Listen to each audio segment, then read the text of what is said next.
successfully finally live. Good evening, everyone. This is your ever so friendly Panda joining you in Destiny 2 of all things. For anyone that may or may not have seen my stream last night, let's face it, seen it. Y'all know no one's seen it. It's fine. I was streaming a lot of Destiny 1 Crucible. I think I even did a strike.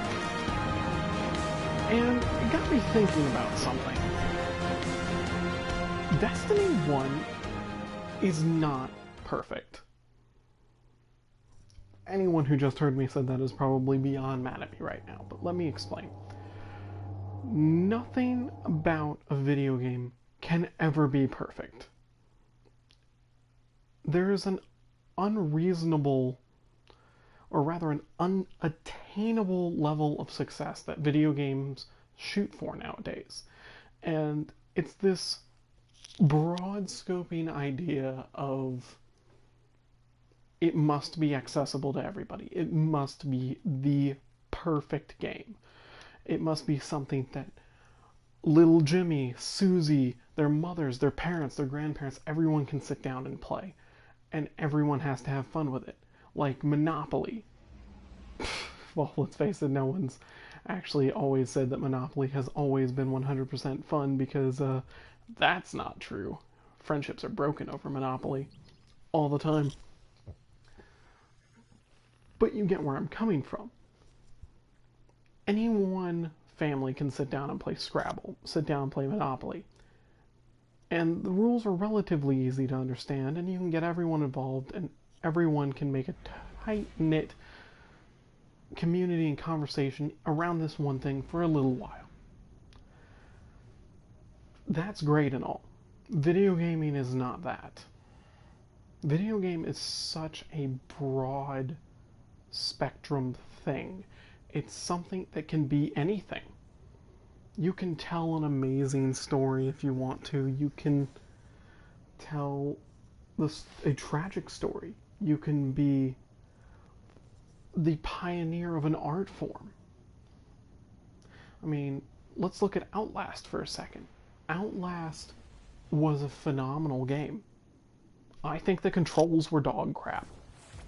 And frankly, I didn't have a whole lot of fun with it. But it was amazing. It told a story. It made you feel something. And that's something that everyone rallied behind. That's why it got so popular. Hi there. So let's bring this back to Destiny. Destiny 1, we all have this golden memory of, it's perfect, it was amazing, bring back Destiny 1. It really wasn't. It was very good, but it took 4 years to get there. It was very good from the start and had great ambitions. But that golden era of perfection that we all remember was the last year. Was Age of Triumph. Was Rise of Iron. We all have great memories, but there's also a lot of things that no one wants to remember. No one wants to remember getting two-tapped by Thorn in the Crucible. No one wants to remember how buggy Crota was on launch. No one wants to remember how disappointed everyone was when House of Wolves or The Dark Below dropped, thinking that it needed to be bigger and better. They want to remember the remasters of the raids. They want to remember Wrath of the Machine. They want to remember things that brought them together. Now, hold on to that for a second. We're going to go... What are we going to do? Do I even have things that I still need to do? Probably. I haven't been playing this all week. Call to Arms. Let's go do 3 strikes, and then we'll do Crucible. Because that sounds like a good plan. Also, I can go straight into strikes without having to go into orbit. Coming straight from Destiny 1, playing Destiny 1 earlier today, I can already tell you that is a massive improvement. So let's step back from the improvements for a second and talk about why everyone loved it. everyone liked Destiny because it was this all-encompassing thing. It was something that everyone could get into. It was something that a lot of people loved to play. A lot of people sunk thousands of hours into it. It even had a trophy, if I remember right, for streamers. And it made people want to stream and build communities. People built all kinds of things around this game. Whole content creators built families around that game. Guides, how-tos, trials, carries, funny moments, montages. It was an amazing time. So where did that go in Destiny 2? Because I was here for the launch of Destiny 2. I pre-ordered it. I have my cold heart to prove it. I bought all of the expansions, and I have played all of them. And look, I've even done the forged weapons. That's a Mida, that's not a forged weapon. What am I talking about? Even done the forged weapons. That was a fun grind. There's fun to be had in Destiny 2, and I think people forget this. But for some reason, it's not the same as it used to be. It's a shallower fun. It's a fun that isn't carrying over the way people wanted it to. A lot of people felt outright betrayed. A lot of people felt like they put in all this effort into Destiny 1 and didn't get what they felt they deserved when Destiny 2 launched. Well, let's try to be as unbiased as possible. Destiny 2 went into development and had some problems, just like Destiny 1. But here's where things were a little different. While Destiny 2 was being built, Destiny 1 was getting Age of Triumph and Rise of Iron. Now, have you ever wondered why Saladin doesn't refer to us as Young Wolf, or even an Iron Lord? I think I figured it out. You see, if they were making Rise of Iron at the same time they were making Destiny 2, maybe there was a miscommunication somewhere and someone was like, hey, by the way, we're going to make our Guardians Iron Lords. But then the Destiny 2 people were like, but you can't, because we've already made Saladin, and he doesn't know that you're Iron Lords. That didn't happen. Our story is picking up at the end of Taken King. Now what do I mean by that? The Cabal Emperor, Callus, is coming in because of the signal that the ship that crashed into the Dreadnought sent. Or not Callus, who am I talking about? The Red Legion is on their way here because of that. So, did all of Age of Triumph and this ridiculous time gap happen? Or did it just get left out by accident? So let's assume that it got left out by accident. All those improvements that we got in Age of Triumph were not being actively thought of during the development of Destiny 2. There's a thought. Whoops, I'm used to having my bones Veo. That's awkward. That'll make for some premium gameplay. I totally expected to have a third jump there. That's really obnoxious. Bring back Bones of AO! Stompies are not a suitable replacement. I want to be able to fly across Crucible maps again. And we'll get to the Go Fast update here in a minute. So, that's the first thing where I think a lot of people were, maybe not were, but felt a little misled. Is they wanted something to take off from the Rise of Iron expansion. And that's not really what we got. We got something that could have honestly been plugged in as a DLC after the Taken King. I'm totally gonna try to make this jump again. I know I can do this. Hup! Hup! Made it. Get dunked. So let's move on past that. Let's just assume, you know what? Bungo made a mistake, and we didn't get something that should have logically picked up after Rise of Iron. Or at least maybe it wasn't communicated. Okay, that's not the end of the world. There's been worse things in gaming. I love being able to just twirl away like that, because I made a mistake.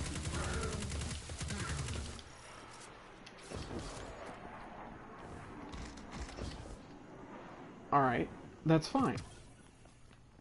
Now, now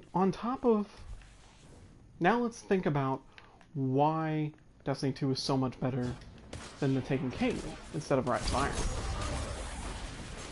Let's see, we have static rolls. Oh god, but random rolls are so much better. I agree, random rolls are really fun. Random rolls are also incredibly tedious and hard to balance. Do I think going to static rolls was a good decision? Not particularly. I think that there's a better medium point, like a compromise we could have reached. Instead of static rolls, maybe have 4 or 5 curated rolls of each gun. Suddenly your loot pool goes from 100 guns in the legendary category to 500. But wait, wouldn't only one of those be any good? Yeah, that's true. One of them would probably be the best, and leave it to Slayer Rage or Dado to pick out which one's actually the greatest, because I'm not that smart. But with a little bit of time and effort, you could very easily make 2 or 3 curated loadouts on weapons that could be very fun. I had an idea the other day while I was on stream. It's like, what if we had 2 or 3 different Better Devils? One with explosive rounds, one with rangefinder, one with Icarus. Actually, it wasn't rangefinder, it was explosive rounds, Icarus, and something else. What was it? It was something cool, I promise. I don't know why I'm picking a fight with this guy. Probably because I'm talking. Get rockets. Let's get out of here before I get screwed up. I made up a perk. It was incendiary rounds. I was kind of thinking of something similar to the Thorn perk. So we've got one that's as it is, with explosive rounds, and one with a Thorn perk that just causes a little bit of a burn. Not enough to really be disgusting, but enough to, like, you know, prevent you from healing in Crucible when you duck behind cover, so that you can play super aggressive. While the one with explosive rounds has more range, yes, but think about all of the crazy amount of submachine guns in Crucible right now. The one with the Thorn perk on it, you could 1 or 2 tap somebody, chunk them down to maybe 1/3 of their health left, and then they're scrambling for their life, but they can't hide. They can't just go behind cover and get their health back. So you can push them and rush them down with a sidearm or another hit. You can play super aggressive. Or you can take the one with explosive rounds and sit way in the back and pick people off at ridiculous ranges that ought not be even talked about. Let's face it, everyone's used Better Devils at Scout Rifles ranges. It happens, it's a thing. And then you've got Icarus. Pair that with the Attunement of Sky with all of its mid-air accuracies and movement buffs, that would be so much fun. It would be like not having any accuracy debuff at all. So you've got one hyper-aggressive, Thorn-like, hunt-em-down style of play. You've got one super long-range utility hand cannon. You've got one tether going into this guy's shield because I feel like a badass. And you've got one with Icarus for those people that feel like they're that good and want to dance around in the sky. That's 3 really good hand cannons. 3 that can be individually balanced based on their perks. And you know what? I just created 3 different better devils, and you know, I would want all 3 of those. Suddenly there's something to grind for. Whoops, you got the explosive rounds one, but you're a warlock, and you want the one with Icarus? Go grind for it. Suddenly your weapon pool is much bigger, it's still just as easy to balance, and it's much more interesting, and has more personality to it. But I'm not a game dev. This is just my idea, and my 2 cents on the matter. And if someone at Bungie just so happens to hear about this idea, please use it if you want to, or derive from it, take credit for it, I don't care. This is just brainstorming. I'm not smart enough to tell you guys how to do your job. If I was, I would have applied for the half-dozen positions that I see keep popping up on Twitter. Not gonna lie, I was really interested in the one that was talking about beta testing or Q&A testing, I think it was. The endgame content. That would be really fun, but I'm probably not that good, and that post looks like it was hand-tailored for Datto. Or even Slayer Rage, for that matter. Wow, what am I aiming at? So bad. Alright, so enough about weapon balancing. What's something else that everyone associates with D1 that we don't have in D2? Well, movement. As I argued a minute ago, Bones of AO. Please bring those back, they're so much fun. I never got those in D1 until like last week. And you know something? I have had more fun flying around a Crucible map with the Bones of AO than I think should be legal. It's hilarious. I'm just gone all the time. I'm just flying around with my hand cannon with explosive rounds and Icarus on it, and it's so much fun. And you know something? I can do that in D1. I can't do that in D2. If I go into Crucible in D2 with something like that, oh, they left me. I didn't even see them leave on the thing. I was just talking and taking my time. I think that's the first time that's happened to me. Alright, where's Big Bad? There he is. But mobility is very different, and it feels different. Like, it's not a small difference. Everyone's like, oh, it's not that big of a difference. Yes, it is. It's a huge difference. I swear to you, it's a massive difference.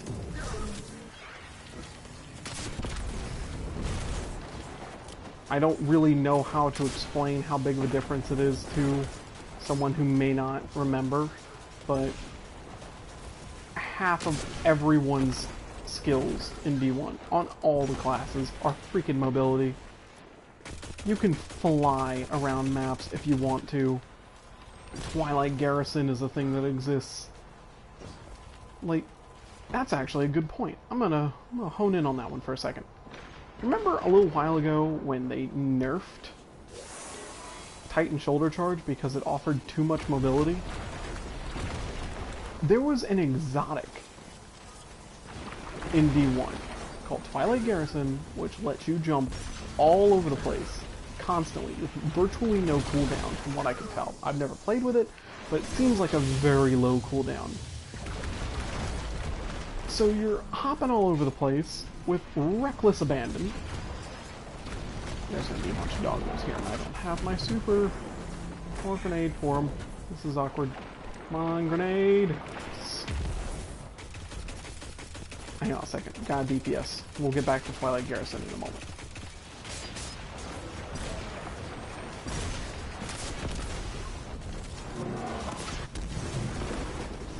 Whoop! Surprise!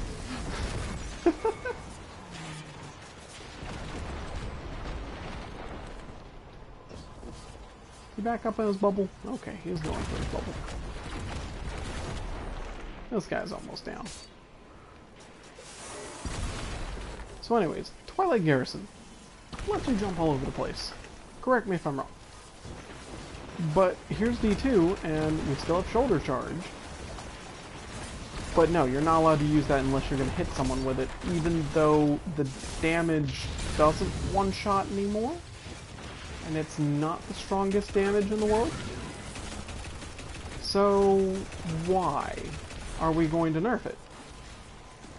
Too much mobility. But why?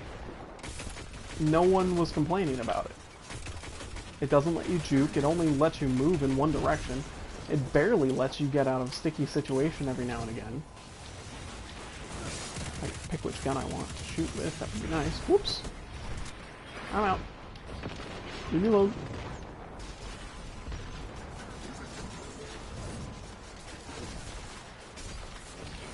So, there's that. There's Graviton Forfeit, which they had to give a whole new perk when they brought back because hunters all have dodge now. But it's not the same. It virtually had... Yes, I just died. I'm a scrub lord. Hunters almost had no cooldown on their dodge. Please don't stand there and die, please. Thank you. Oh, boyo. Let me go get this other guy.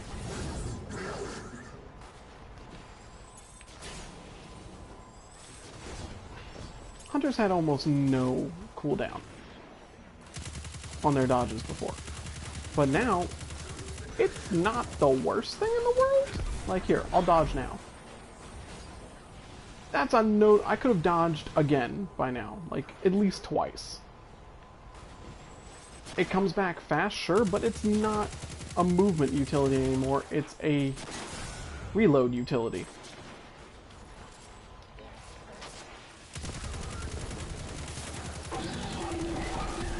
And a team utility if you use the Aeon whatevers. So that gets rid of that movement utility. Hunters no longer have Blink. They gave that just to Void Locks for, I don't know, reasons. Hey look, I got an exotic. It's like it misses me. It's like, you've been on D1 all week, come back. We're fun, I promise. You're very fun, Destiny 2. I have a lot of fun with you. So, why would they reduce mobility that much? Once again, I'm not a game design person. I can't tell you that. But I can tell you that having the mobility versus not having it is more fun. I would rather be able to dodge all over the place and jump all over the place than have to just sit here and play shoot down a lane in Crucible. Or play, I wonder if I'm going to get one shot by a rocket launcher because I can't dodge. Or because my dodge won't carry me far enough. That's why you see the people who are still streaming this running super high mobility builds. Cami Cakes, True Vanguard. They're running Arc Striders with the perk that lets you... Here, I've got a hunter, I can look. One of these... Strike an enemy, disorient... I think it's Gambler's Dodge. Yeah. Dodging near an opponent brings back your melee. And I bet one of these, I think it's Combination Blow. I've seen it happen. I'm pretty sure... I could be wrong. Anyways, the point of the matter is that they're running mobility. Because if you can use the mobility, it increases your skill gap and lets you show them that you're good. It gives you something else to manage, something else to work on. Something to have fun with. And you know, after playing 3 weeks of almost non-stop Crucible in recent memory, in D1, which by the way, it's still thriving, there's still a lot of people playing. I never had a problem with the mobility. I was like, wow, this is like a lot more fast-paced, sure, but it feels fun. But let's be fair. They're bringing back a lot of mobility. They're buffing all the mobility. They're just going nuts with the mobility buffs. They're like, hey, you get a buff, you get a buff. Someone at Bungie, I'm pretty sure, hired Oprah and was like, hey, let's buff all the things. So, next Tuesday, which I will try to stream. If I don't, I will stream the weekend following. Should be fun. We get to try out all the new mobility stuff. I'm gonna get my Warlock out and try that new Dawnblade thing that everyone's talking about, only with the new mobility buffs, and try to have fun with it. So they're bringing back mobility. Okay. Why did it go anywhere in the first place? It wasn't an issue. But let's talk about ways to make things better. Keep bringing back mobility. Bring back Twilight Garrison. Why not? You're already reverting the buff. Or not the buff, the nerf on Titans, so screw it. Bring back Twilight Garrison. See what that does. Continue to buff hand cannons. Because I love hand cannons. No, I don't mean to sound that entitled.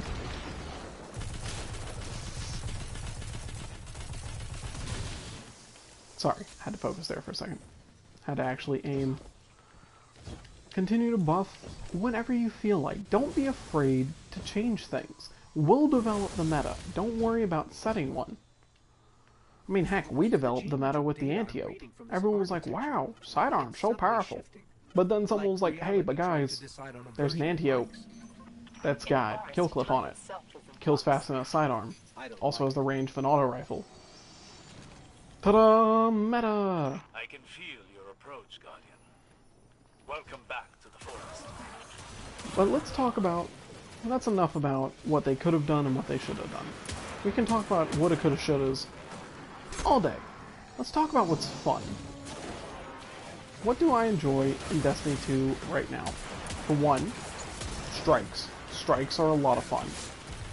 I enjoy the hell out of most of the strikes that they've made. There's one or two that's pretty bad. Looking at you, Exodus down. No one loves you. We haven't even had your Nightfall yet. Bless the people who actually beat that Nightfall. I tried so hard. Couldn't get through it. Always bugged out or glitched or something. But strikes. Strikes are a lot of fun. Crucible feels so much better. I don't feel like I'm constantly running into laggers, which I don't really feel like I'm running into too much, even now in D1. But Crucible feels snappier, it feels more responsive, it almost feels like they have dedicated servers, even though I know they don't. They've got that hybrid server stuff, whatever that means. I'm not smart enough to even begin to decipher that.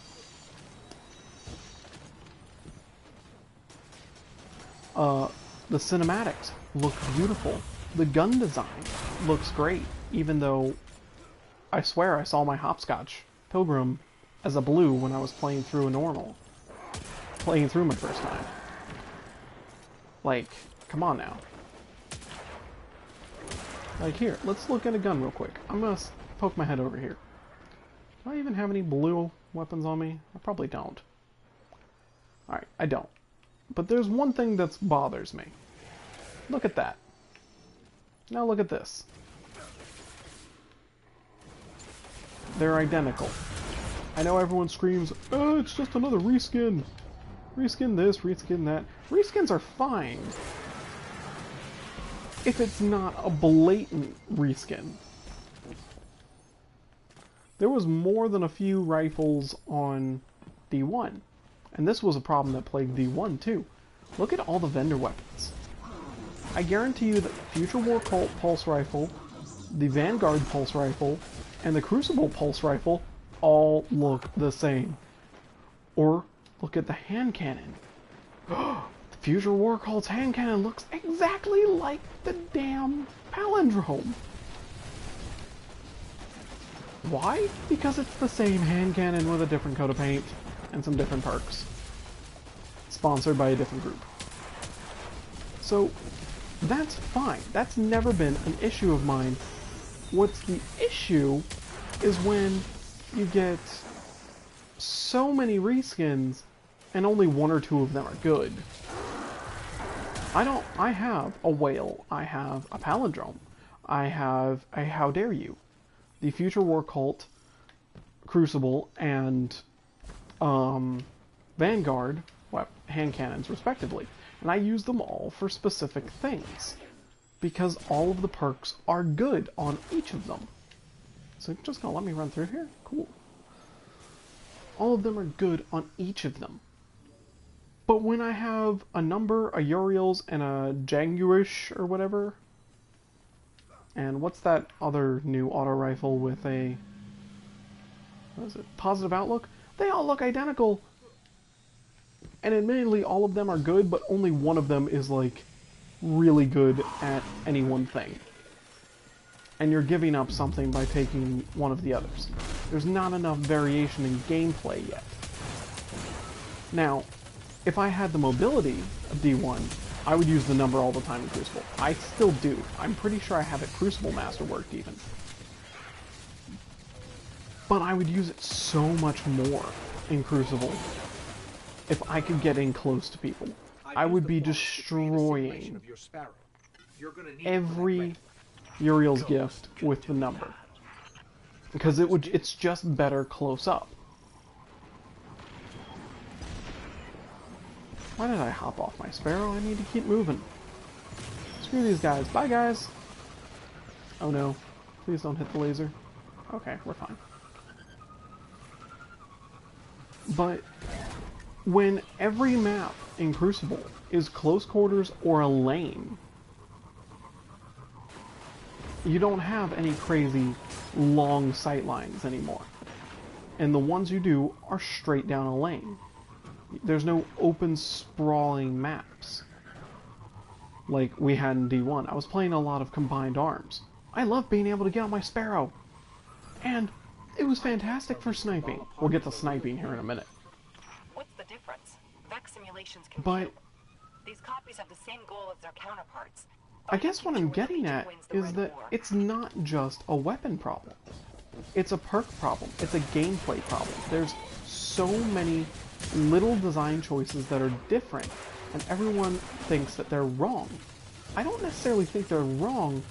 I think that Bungie was trying to make a different game than we were expecting, and we were a little sad about it. But now they're trying to meet us in the mid-ground. Okay, so they're meeting us in the mid-ground. What would be fair? More mobility. More mobility is fair. How about some better perks and more guns that matter? I would love to have a faction rally and have an auto rifle, a sniper rifle, and a grenade launcher be my options. Wow, that was a terrible grenade. And actually have to think about which gun I want before I pledge. Because right now it's going to be the auto rifle. Sniper rifles are useless.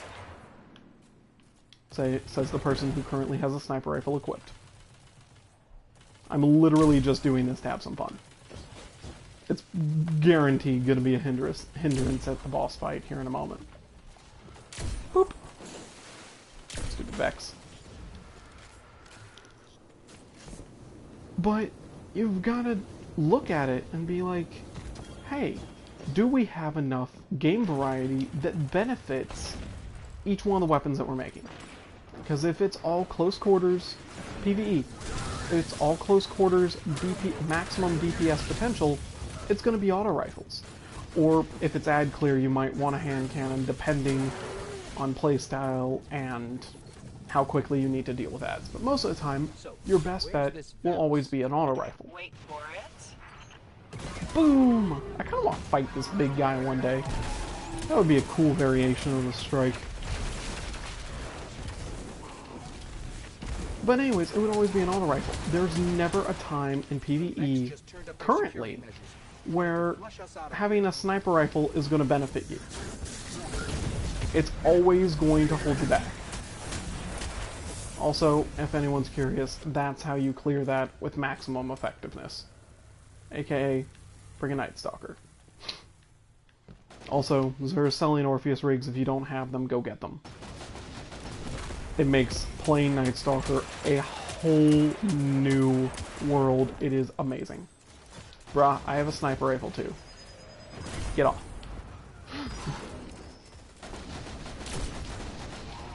See, and that's the other thing. I know that snipers It's have hard not to admire the a artistry. ludicrous potential damage, but the fact that I can't body shot a trash mob at that range with a sniper saddens me a little bit. I kind of feel like I should be able to. That could be me being entitled, but I digress. Moving on. So, we don't need snipers, we don't need hand cannons, we don't need grenade launchers, because 450 auto rifles, like the number here, dominate everything. The answer is not to nerf them. The answer is to make everything else better. Make it compete. But that's a much, much, much stiffer order than everyone realizes when they say, oh, just fix this. It's not just, oh, just fix this. It's very rarely ever, oh, just go fix this. They can't just give it an outright damage buff. That would be ridiculous. If everything got a damage buff every time something didn't feel strong enough, we would have ludicrous moments in the Crucible all the time. Thorns would run amok in the Crucible constantly. People would be getting two-tapped every which way you looked. I'm standing in the lasers. I might die here. That's kind of awkward. So you can't buff everything, so what do? You change the playstyle by matching that balance of mobility, class differences, and everything. You can create, at least on some level, something that suits everything. Something that scratches that itch for everyone. We'll make a full report to the Vanguard. It's always an honor, Guardian. Balance everything to being fun, and everyone else will find a way to make it so. And we'll let you know if something's a little too balanced or not balanced enough. But I think what they're doing right now is, like, fantastic. They need to sit on that buff things button a little bit more. Go nuts. Raise the power levels through the roof, and then once the dust settles, let's see where we're at. But while you're doing that, raise the mobility. Raise your armor stats. Raise everything. Have fun again. Don't worry about making something that's inaccessible, because, frankly, where we're at now, we're past being accessible. You made a Destiny game that was super accessible. Everyone showed up. It was a grand old time. And then they hit the end game and it was not what they were hoping for, and they all left. What's left now is the people that held Bungie through the dark times of Destiny 1. The people that, no matter what, aren't going to leave. They don't want this place to die because this is their family. This is where we want to be. This is what we know. So don't be afraid of changing something that's going to scare us away. Be afraid of not doing enough. Go nuts. Give us a challenge. Give us another sleeper simulant quest. Do something great so that when someone's like, wow, you still play that dead game? We can be like, yeah, I still play that dead game. I just did this hidden quest and went and got this thing. And then when they're like, oh, well, that sounds kind of cool, we can then start making YouTube videos again. Start streaming again. Bring people back with the community that Destiny 1 fostered. And everyone that's like, oh, but Destiny 2's dead, so it doesn't matter. Oh, the community's dead, but it doesn't matter. Oh, but every time I post anything about Destiny on Twitter, it gets 1 million downvotes, and everyone tells me, wow, people still play this dead game. Well, you know what? It's still a game that, within 5 minutes of the TWAB posting, can get 5,000 views. There's still a player base out there. There's still people that want this game to be great. And there's too much potential and too many people that have worked too hard at Bungie to just let this game die. It won't. It simply won't. Operation Storm The artists that worked on this game are incredible. The game design people are amazing. The weapon design, the combat design, the programmers, everyone's fantastic. Did they miss the mark on launch? Sure. But no one's perfect. Name last time you went and saw a sequel movie that you thought was the greatest thing ever and was better than the original. I bet you're gonna have to think a little harder than you would like to admit. Catch. Oop. Oop. So, we've established that there is a future for this game. There is a home for it. And that I'm probably going to die. So let's move on to the next thing. Where do we go from here as that crazy family that's going to wait through this? Well, we don't have to wait too much longer because, well, Go Fast shows up on Tuesday. That's surely going to help. Whoop, hello, that's a lot of silence. Go Fast is going to show up on Tuesday, and that's going to help a lot. Strike Loot is going to help a lot. There's going to be a lot of first streams of people just cramming, trying to be the first person to get that new Strike Loot. And I'm excited for that. I can't tell you how hype I am to be there was a ball stuck on a hill there. To be waiting to see what this new Strike Loot's going to be. It's probably going to be really neat. Strike Loot was something I loved in D1, but it's not something that I feel I'm owed. It's something that they chose to do.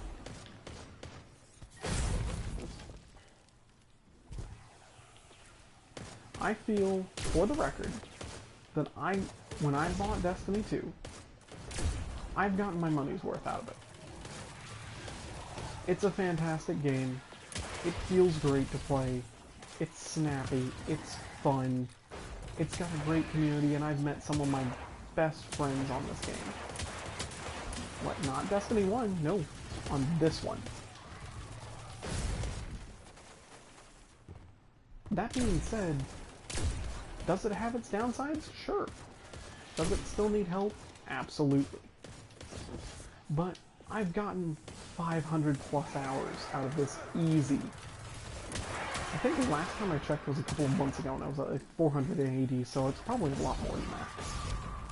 I can't think of the last game that I paid for a season pass and the base game and got that much playtime out of it. I went back and looked at my Skyrim playtime, and I don't have more than 200 hours in it.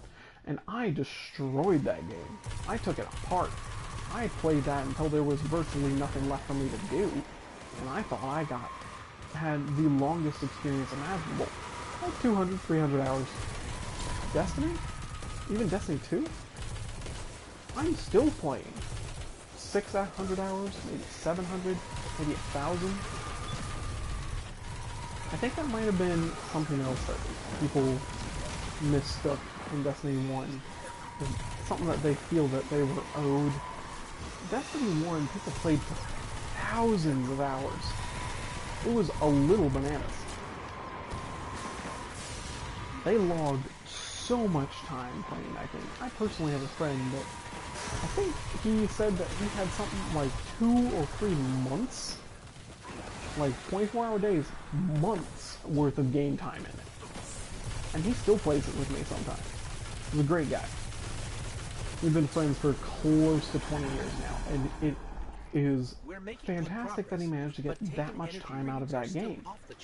But I don't think that that should be the norm. I think that should be the exception. Did I just tether a tree? I just tethered a tree. Look at that. And I still got someone tethered in it. Ha-ha. Oh, that was nice of that Major to just walk into my tree tether. But that's not the norm for a game, and that's not fair for us to say, hey, I paid for a season pass and base game, and I want 4,000 hours worth of gameplay out of it. No, that's not fair. That's not a fair standard to set. They didn't pick it by accident. Did we have a lot of content in V1? Not really. We're still true. Well, towards the end you did. Towards the end you had, what, 4 or 5 raids? Something like that? See, Vault of Glass, Crota's End, Wrath of the Machine. I feel like I'm forgetting one. Oh, and King's Fall. That's only 4! It's only 4 raids. And you had Trials, which was Trials. So, why did you get so much time out of it? Well, there was plenty of streaming to be done. There was plenty of other things to do. There was plenty of grind. Well, yes, but a lot of the grind was arbitrary at best. You grinded for random rolls. You grinded for strike loot, which was made easier by the end of Red Lion. Random rolls. Okay, random rolls will always be random rolls, and you love them or hate them. Sure, they were a grind. But you could feasibly play that game for maybe 200 hours and do the majority of the content. And if you didn't do all of the content, you were close. You had some of the exotics. Maybe you're a completionist and you wanted to finish every exotic quest in the game. Yeah, then you're going to have quite a bit more time invested, but you're still not going to have a ludicrous amount of time. It doesn't take 4,000 hours to do that. Hey, Baku!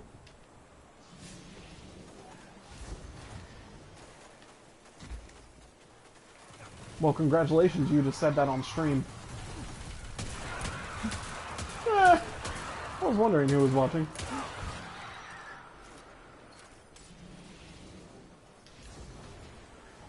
Yeah, pop in. I mean, I'm just ranting about shit. Well, by all means, add your 2 cents. For the record, if Kanye is your 2 cents, then good?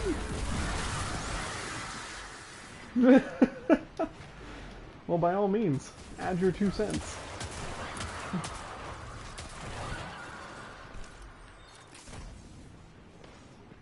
Mm-hmm.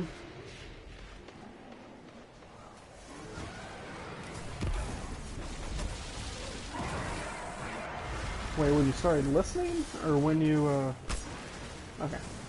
Fair enough.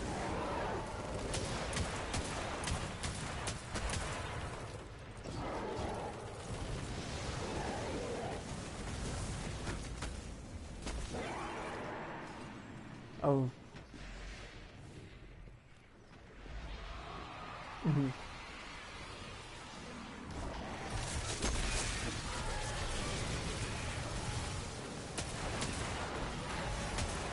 Yeah.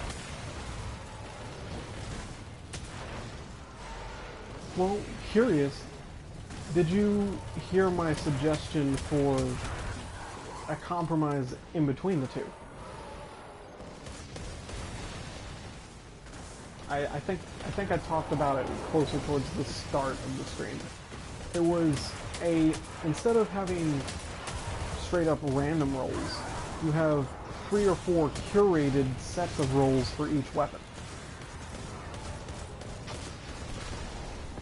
So I think the example I used was Better Devils with Danger Close and Icarus, Better Devils with explosive rounds and, well, explosive rounds is enough, and Better Devils with, I think I made up a perk called Incendiary Rounds, which works a little bit like Thorn, but not as strong. And this way, each of the Better Devils has the same stats, has same range, same impact, same everything, but each one of those sets of perks caters to a specific kind of playstyle. Like, the one with Incendiary Rounds would let you tag somebody and then go hyper-aggressive because they can't heal, just run away and heal. The one with Explosive Rounds lets you fight at much longer ranges than you should be able to. And I forget the example that I made for the last one. Ah! Alpha just jumped in front of my face.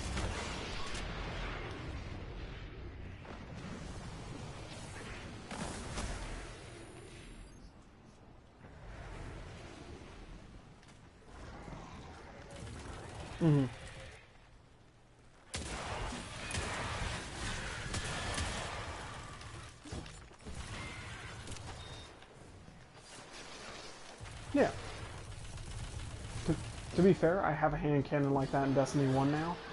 It's my Imago loop, and it's really fun. I actually really like Grenadier.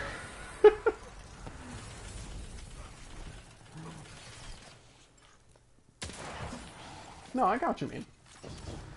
Yeah, and... No, I agree. You can't have one particular one be the god among all.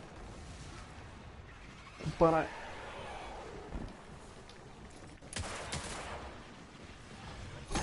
Yeah.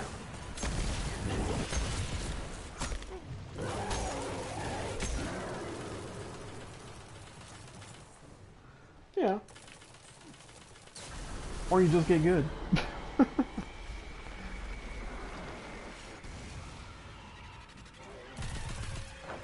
Yeah, that doesn't feel... Yeah, that doesn't feel as good as it could. Sure, it feels great for that guy. But more or less the point that I was trying to make with my curated roles idea was you can have 2 or 3 sets of okay perks that cater to specific playstyles, but none of them are particularly overpowered. And that way you've got an automatic... Let's say you've got 100 legendary weapons in the current pool right now. 3 or 4 curated sets of roles suddenly increase that potential pool of rewards from 100 to almost 500. Different things that you could pull. So that drastically helps the loot game. And it would be relatively easy to continuously balance, because if, say, explosive rounds like it currently is, or heaven forbid Icarus becomes too overpowered, you go in and tweak Icarus, not necessarily the whole gun.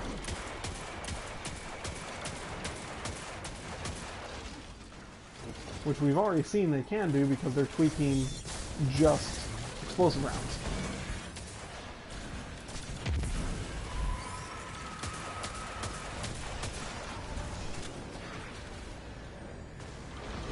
It doesn't feel good to be tethered.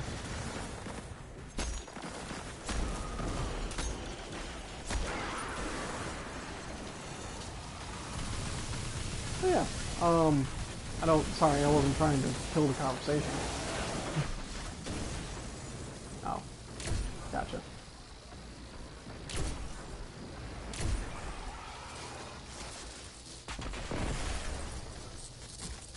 Fair enough.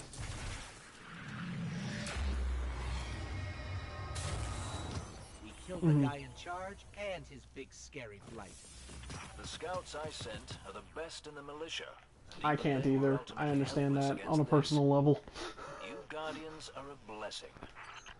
When we have a common goal, civilians and Guardians can stand... I've actually had to stop my monologue rant once or twice during the stream because I was ranting about something, and then I was like, wait a second, hang on, I have to actually make sure I hit this shot. Actual trash tier streamer. Woo!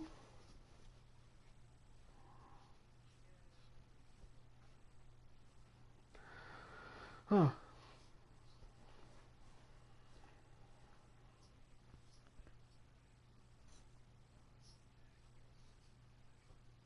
Yeah, you can place your faction and join me in some strikes. Here, let me hop in orbit real quick so you can do that.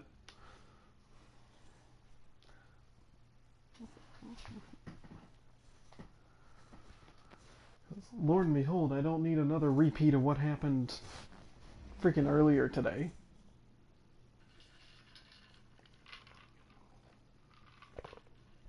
Man, I don't often get hate mail, but when I get hate mail like that, it really gets annoying.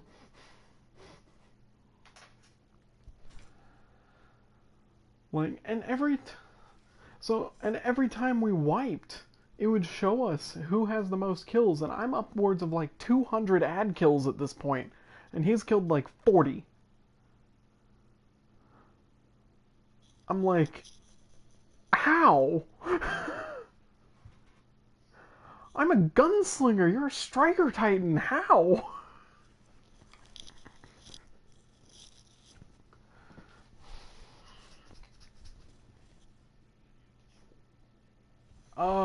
It's the one with the ogre chained up in the bottom of the pit and the guy running around with the purple laser beam of death. Yeah. Yes, that one. That one. So, and it was with a solar burn. Which you wouldn't think would be bad until you realize that all of the devil splicers have solar weapons. Arc burn would have been worse.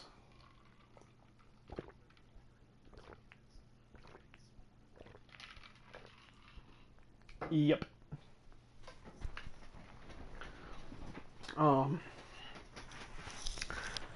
No, he finally left after like 15 or 16 attempts on that boss. I'm sitting in orbit, by the way. No problem. After like 15 or 16 attempts on that boss, he just sent us shit saying, do better, carry your own weight, this is bullshit. And then he leaves after we wipe one more time, and the new guy comes in, who's like a level 25, and we clear it first try.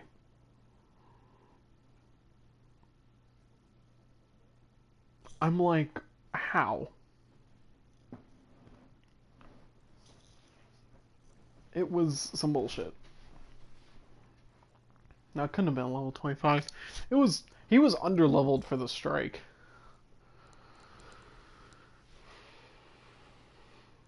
He was 100, probably. Look at all these friends online, and none of them are in Destiny besides Baku. Yay! Friends! Do you want to do Crucible or Strikes? No cancer today. We can do cancer when Go Fast happens. Nice ship. Nice ship.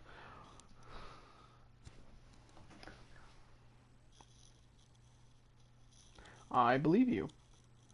Alright, in sticking with the theme of the stream rant, what's something that you feel is misunderstood between D1 and D2?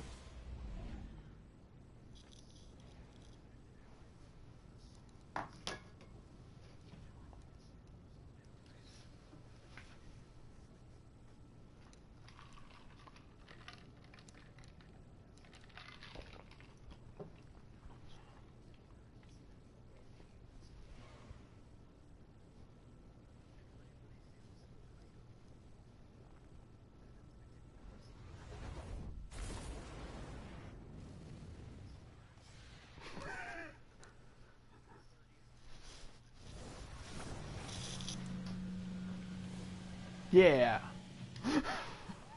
Operation Intrepid is live on IO. I think I might have actually touched on that towards the start of this stream, and I swear if this YouTube channel ever blows up and someone quotes me on this, I'm probably going to get crucified. But if I'm not mistaken, what I said was, it is unreasonable for us to expect 4,000 hours worth of gameplay out of a $60 title at the start of its lifespan. I mean, I actually went back and looked at Borderlands 2, which I've played a lot of. I played a lot of Skyrim. And both of those put together, show I'm a nerd here, doesn't compare to how much time I put into my Pokemon Emerald cartridge. And you know what? I've put more time in Destiny 2 than I have into all three of those combined.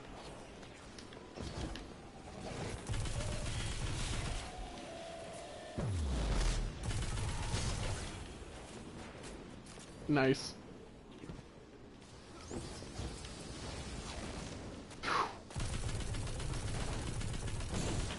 Yeah, if I remember correctly, I had somewhere close to 400 hours on my Pokemon Emerald cartridge.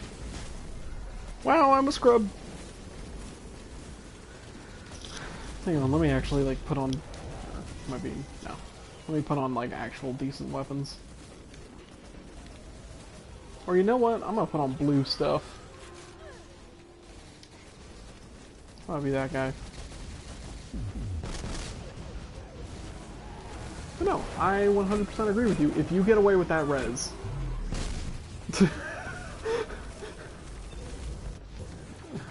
I was about to say, if you actually get away with that shit...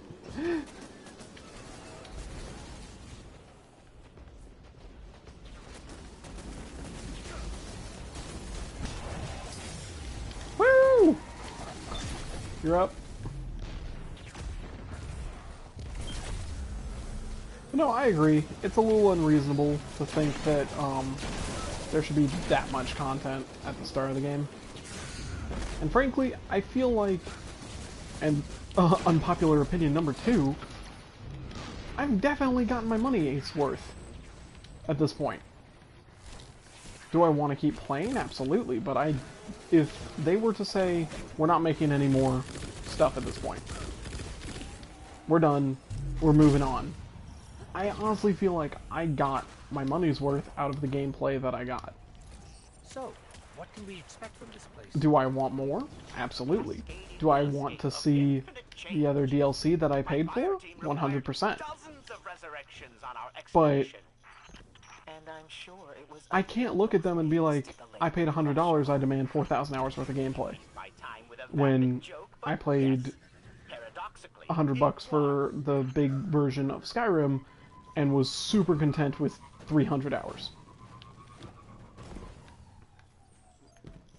That's not a fair comparison.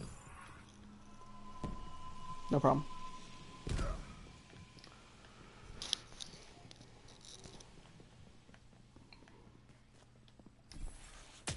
People arguing in your parking lot. Ladies and gentlemen, Baku is so rich and famous, he has his own parking lot.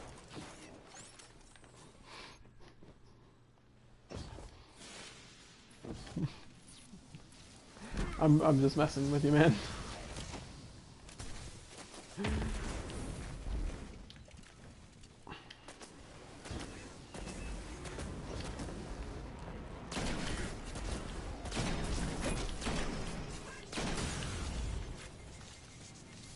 Note to self, this blue shotgun is not the worst thing in the world.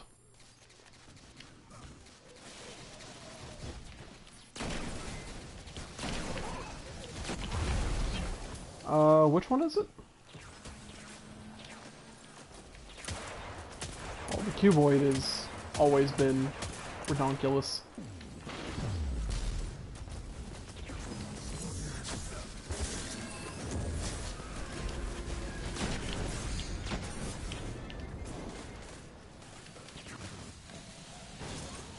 Well, I'm moving so I don't get sniped by a cheeky hobgoblin.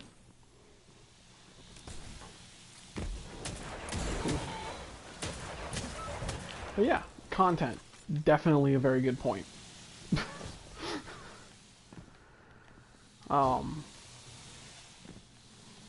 The big sticking point that I was really getting on earlier was the feel of the Crucible. We're monitoring the Pyramidian's resonant frequencies as you explore.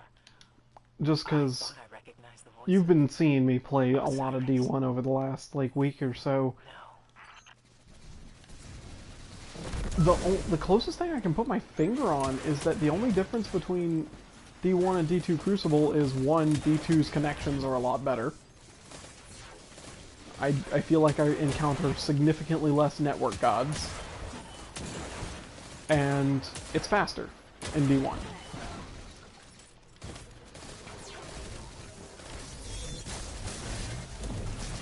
That's true.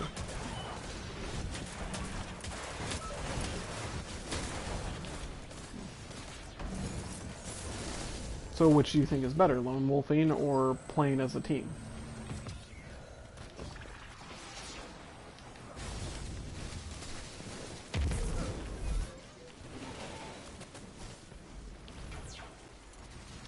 Mm-hmm.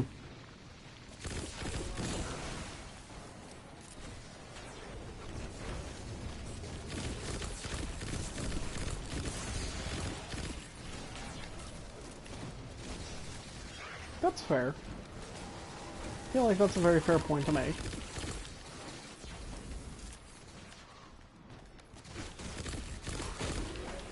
Like, so tactical flanking, like, in coordination with your team is fine. But lone wolfing it all the time, just kill-seeking and glory hunting is not fine.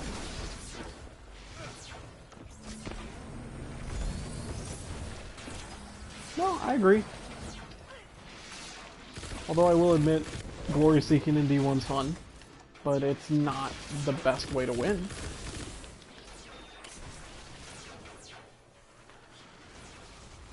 So, very valid points.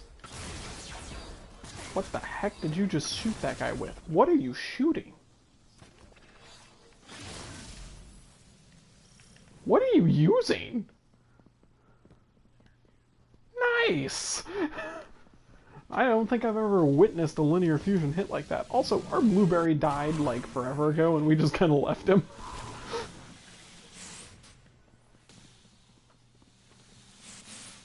Oh, how is it?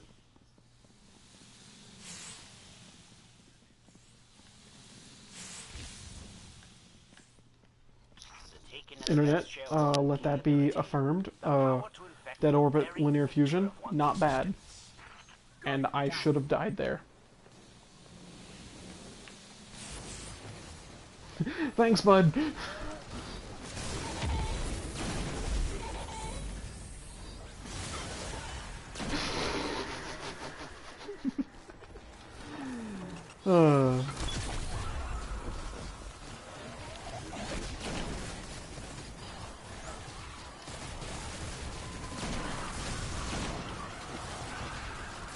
I was channeling my inner D1.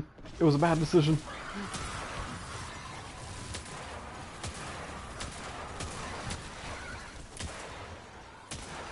Man, I did that stuff in the first strike on this stream. I knew it was going to happen, too. I had the ball on the Brocket Zahn strike, the first fireball, and I went and jumped the gap, fully expecting to have a fourth jump, and I didn't, and I fell to my death, and I felt sad.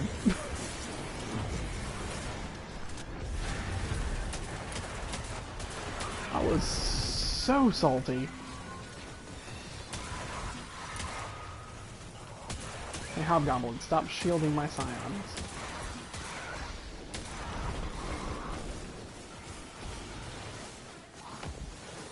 Go nuts.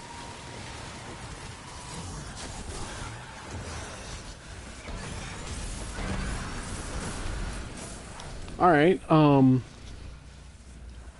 other controversial opinions between D1 and D2.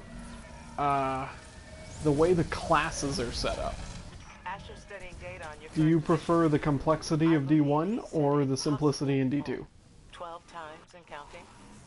Here, I'll patch him in. Impossible. Impossible. But could it? Fair enough. No, that's impossible. Impossible. Why? What could govern such an impossible discrepancy? Yeah, it's either you have trap or you don't have trap.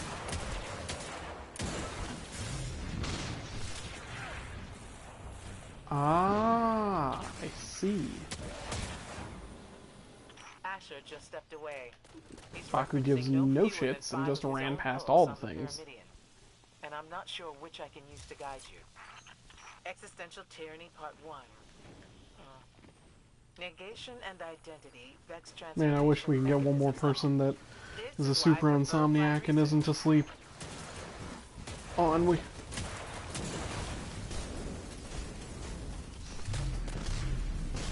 Super's definitely asleep. Ah! I was on with her playing Fortnite a little bit ago. Yeah. Yeah, it's definitely not for everybody.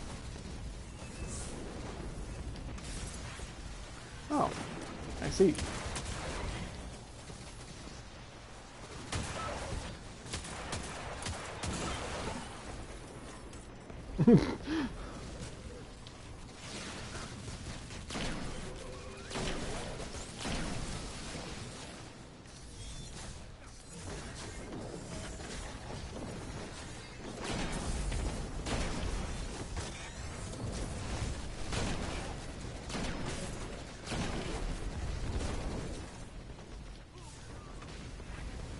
Yep. Sounds...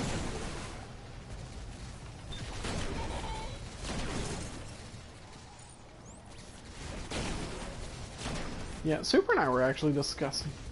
Oh, go ahead.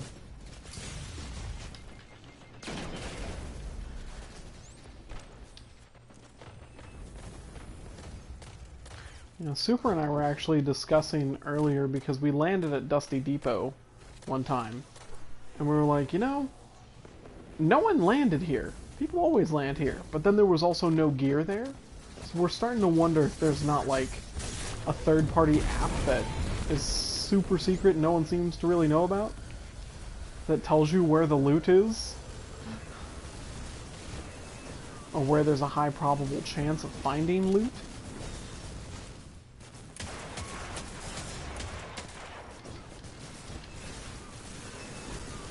Yeah, we got the other one. There's just this annoying mind.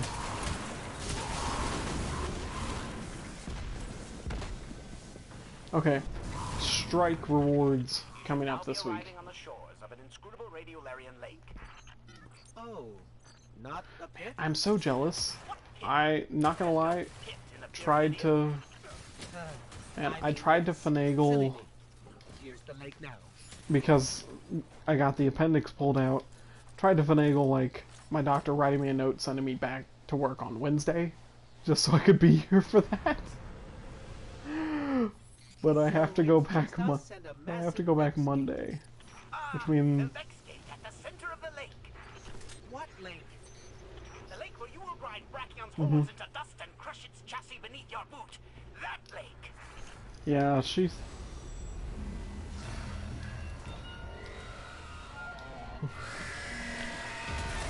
Yeah, she gave me a recommendation, told me to go back on Monday, but to let her know if I wasn't feeling good.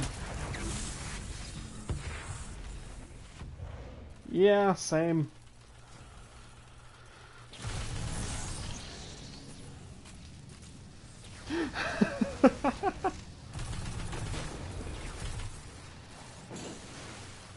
Nah, I do need to go back. I've got bills to pay at the end of the month, and at this rate, I'm not going to be able to afford them. So.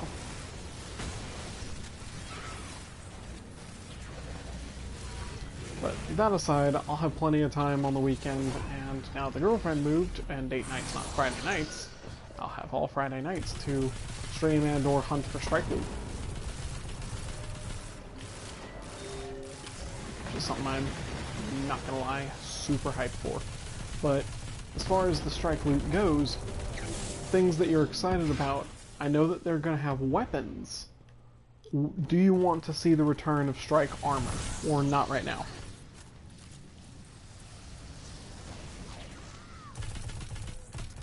I mean, there's a good chance that...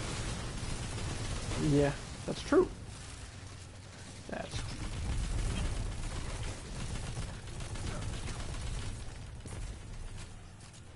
Mm-hmm.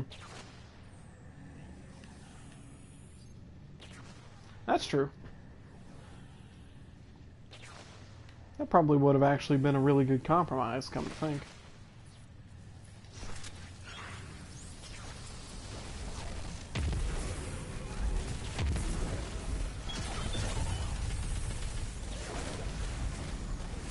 RIP Exodus Crash Nightfalls. Your chances of ever being a Nightfall were gone too soon.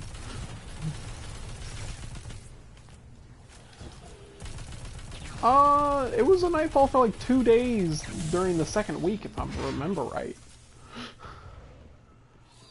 And then they pulled it down because, not because it wasn't completable, because it was, they pulled it down because people figured out how to cheese it. I don't have my tether, this is awkward.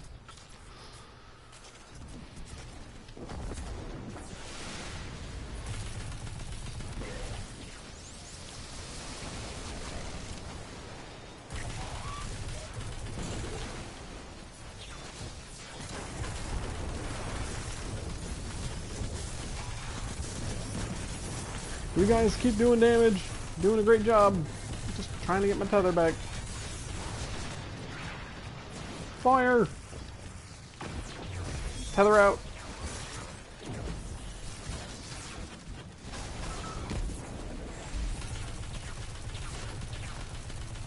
We're all gonna die, aren't we?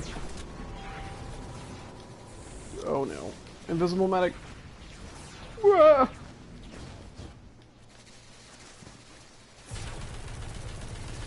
Baku, why are you so good at this game? Baku, why are you so good at games?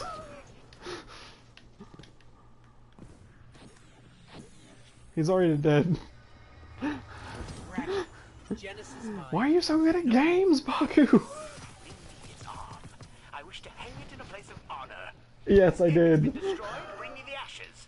I have constructed an urn for them.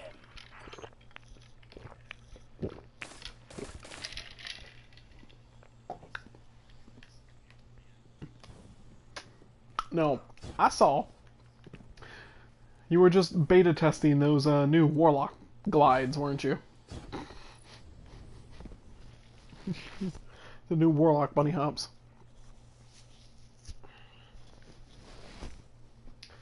But no, that's a good point. We haven't seen the strike loot, so it could be armor.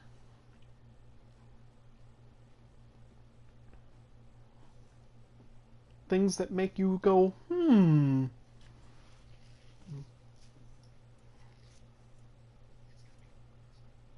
Really?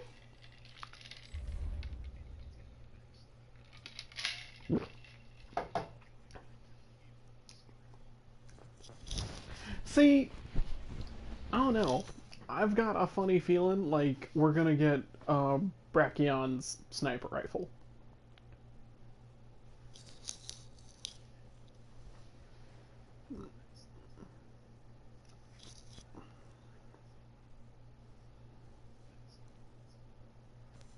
I mean, it's definitely possible.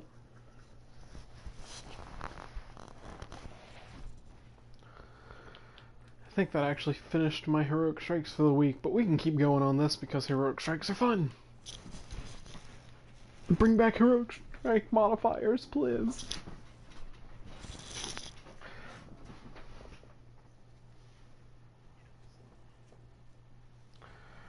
Alright, yeah, now, if I had to make predictions, I would say Exodus Crash is probably going to be a weird shotgun. And a cloak. And or a cloak. I could definitely... Go ahead.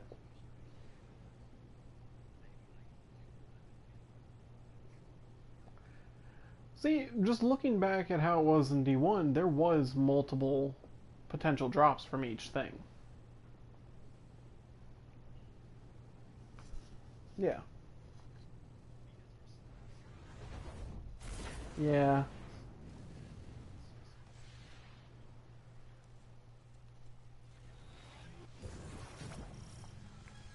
Oh, speaking of our favorite strike.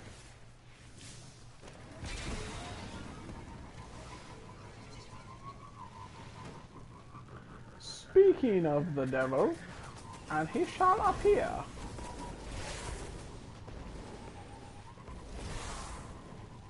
I'm detecting another set of arc pulses.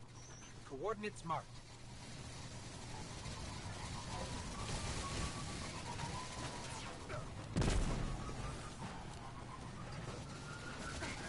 Mm-hmm.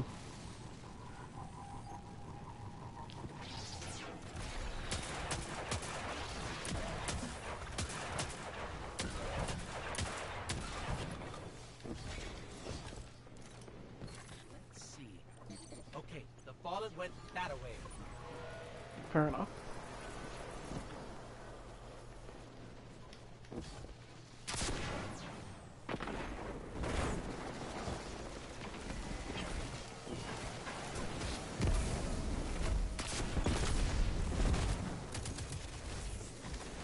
Haha! The 1v1 master teleported into my rocket. Feels good, man.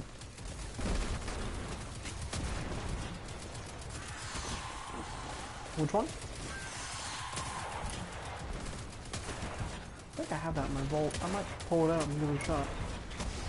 Since pulses are... Actually, that'll be a good little experiment. Oh, God! The 1v1 king! He's still here. He's not dead. And he got me. What a bitch. Here, I'm gonna pull a pulse rifle out of my vault, actually.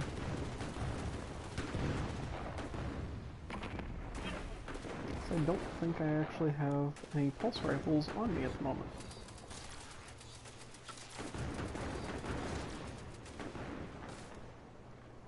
Captain, may I speak with you in private?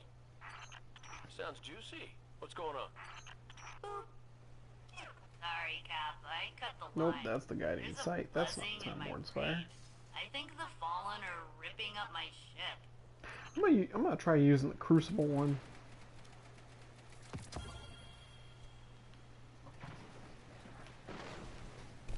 Mm-hmm.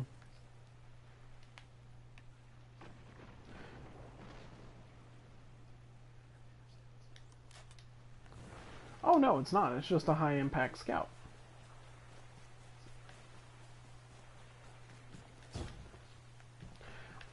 I have issues with that one.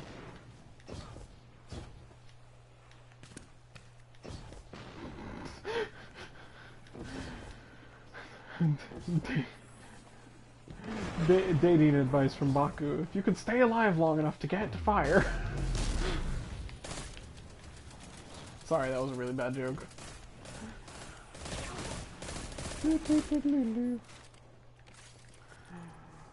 No, that thing does have a ludicrous charge time. I think I killed someone like once with it in Crucible. And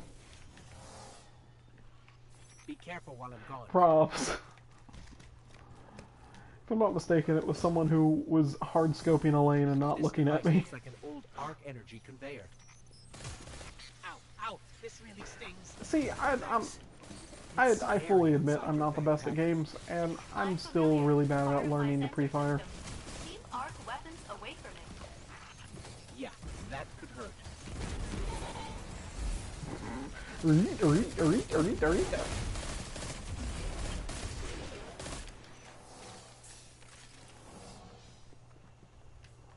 Piece of candy.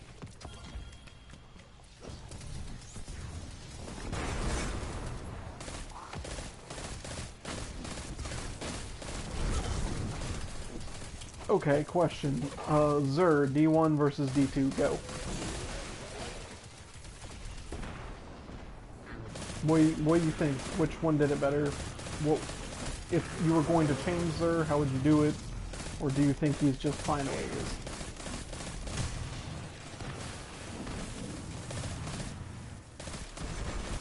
Okay, elaborate.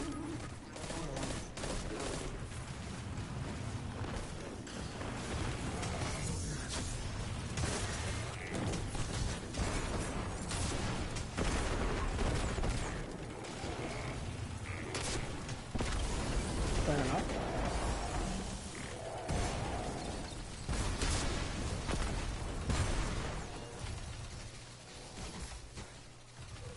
The synths? Yeah. I mean, we gotta give Amanda Holiday a job again.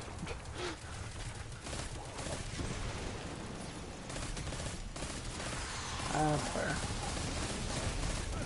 Now we're getting... Now, go for it. I soapboxed. Oh. I was about to say, I soapboxed for like an hour straight. Please, by all means.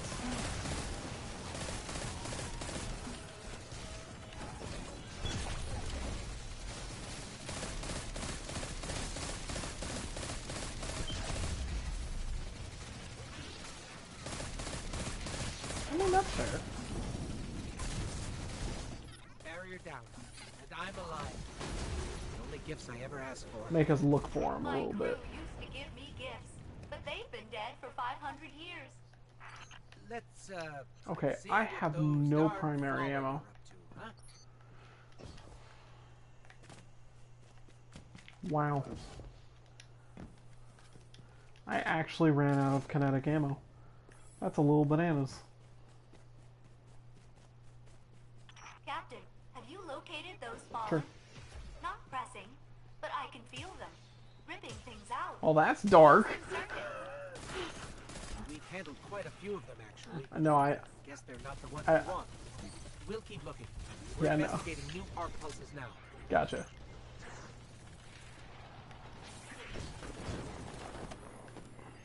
Oh, Captain Mike. Oh god, it's so late. We're starting to quote things. Oh. Oh, well, I guess I'll go get the beacons that are over here.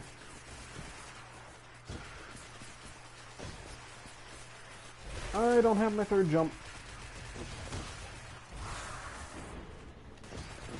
That's the second time.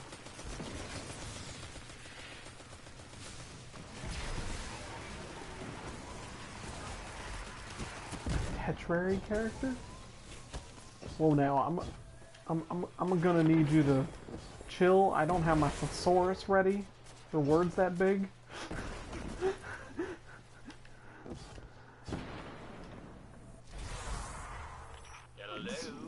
You're better than me. When I get tired, I say things like Babadoo, Safe was just being fidgety. not Tetrary. How you holding up, buddy?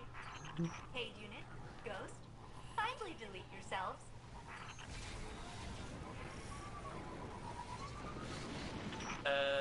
Ghost. How you holding up, buddy? Okay, given the strikes that you have to work with, design the coolest strike weapon you can in your head real quick. Go.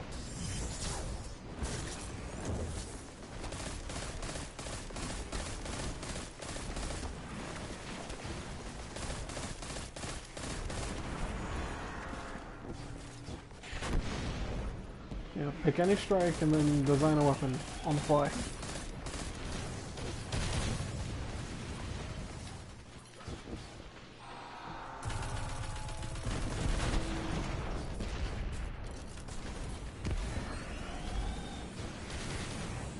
No, you forget, this is being added in a patch and it's strike-specific loot, so you can even add perks or even invent a perk if you need to.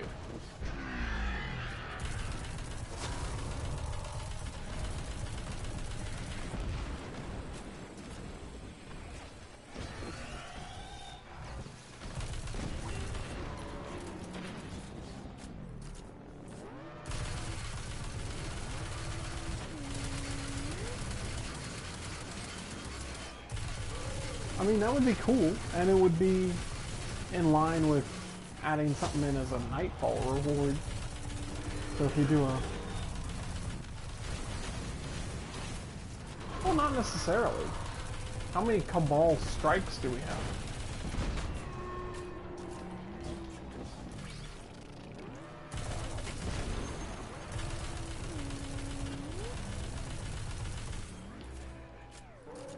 We have a Cabal burning gun, though. And raid gear, and it's not broken. Skyburner's Oath. Does more damage to Cabal, and shoots through, Is anything on fire? phalanx I shields. feel like something's on fire. Don't worry. Well, that's my Failsafe, point. We got it. Is that we have one, plus raid gear, and it's not broken. So, in theory, you could have race burns without totally unbalancing the game.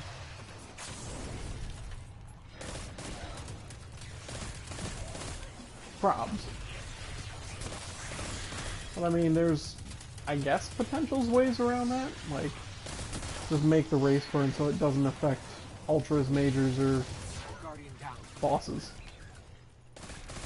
Anything with a colored health bar.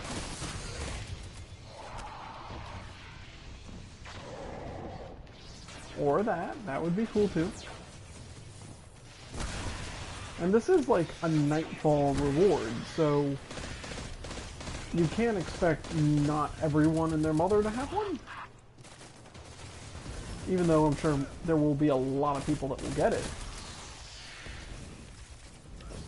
It's still a very rare drop that comes from a high-end activity, so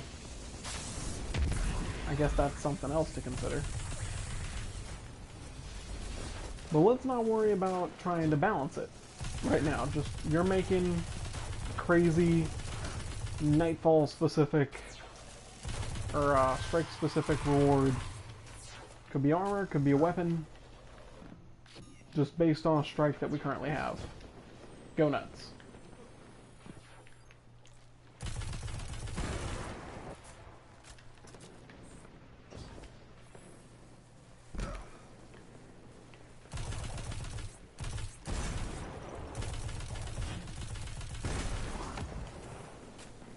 Let the record show this is a very difficult question.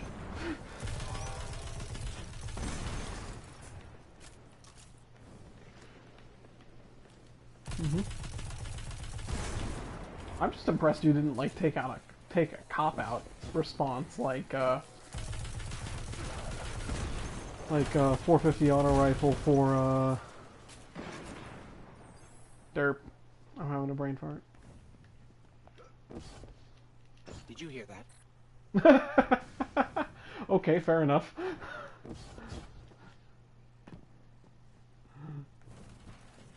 Alright, well, good thing that I hold you to standards above cop-outs.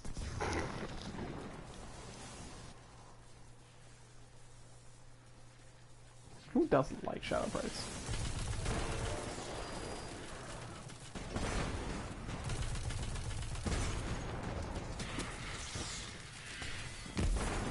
We're gonna ignore that grenade. That grenade went exactly where I intended it to go, clearly.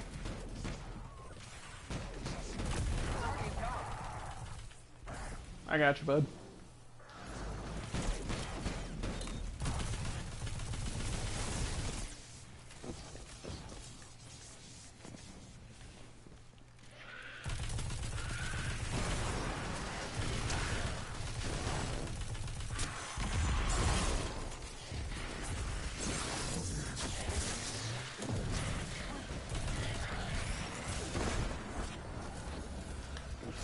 That would be cool.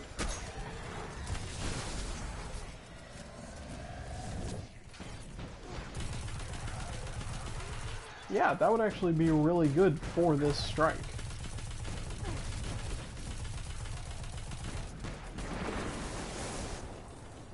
I like it. I actually really like that idea. Also, there's no way Juggler isn't a thing that's actually active. I just spent like 5 minutes using my energy weapon and couldn't find any energy ammo outside of whammo.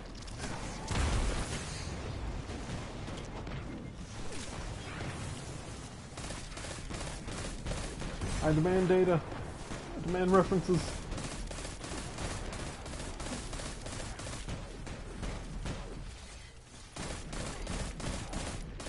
Man, I'm gonna start bringing this pulse rifle and PvE stuff. This actually shreds.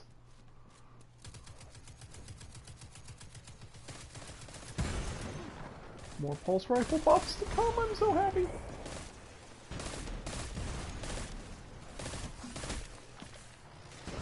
Well, this is the new Crucible one that dropped with Curse of Osiris. Oh, I'm digging it. I've used the Iron Banner one. It's pretty good. I actually like it in Crucible still.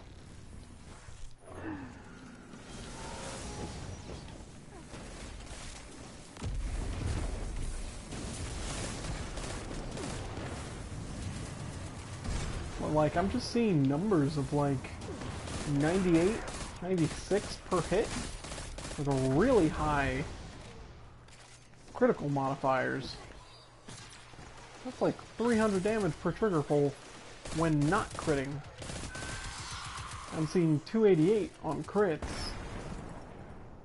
So, it's like...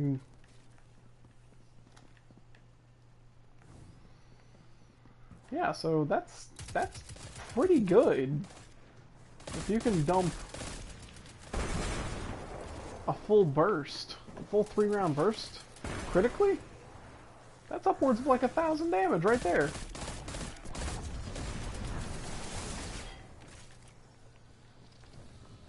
Alright, who keeps Nova bombing the boss? I haven't seen the boss in like 2 minutes. Oh, there he is.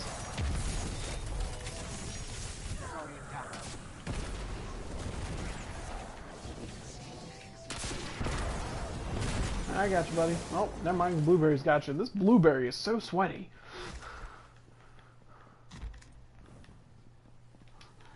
Blueberry's going super try-hard. I'm proud of this blueberry. Shout out to this blueberry.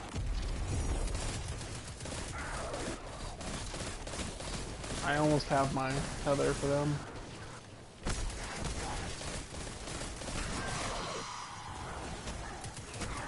Alright, I got my tether. If we start getting overrun, I'll just bleed them.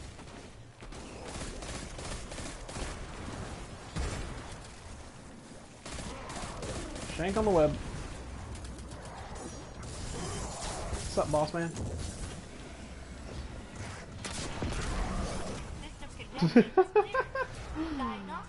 Ah, tether damage bonuses are nice. You should be. We've wiped your engineering deck clean. Good work, guys. Okay, I've got Zavala mobilizing other teams to secure the ship behind you. There's gotta be some way I can pawn off this paperwork. Maybe Hawthorne will do me a solid. There's so many engrams on the ground that I can't pick up.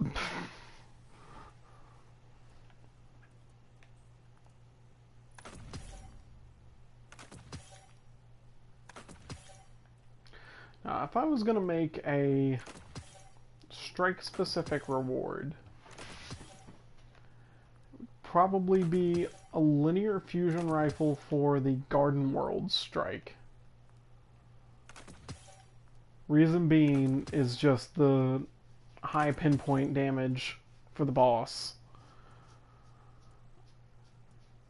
And you know, I'd probably make it so that the projectile is like slow moving and it kind of looks like I'm shooting it out of something that vaguely resembles a Cyclops.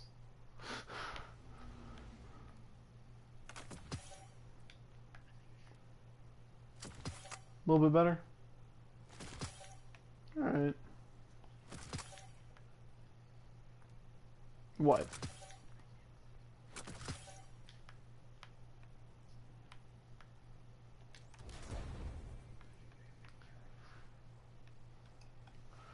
A legendary trace rifle. What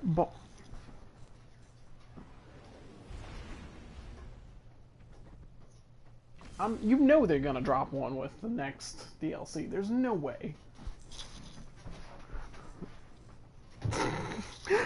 This is the moment of Baku being entitled. You're a completionist. The collection is lacking and it bothers me.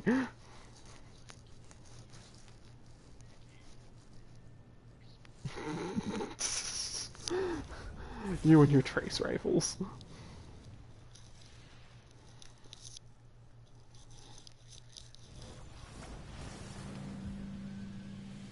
Put on trace rifle.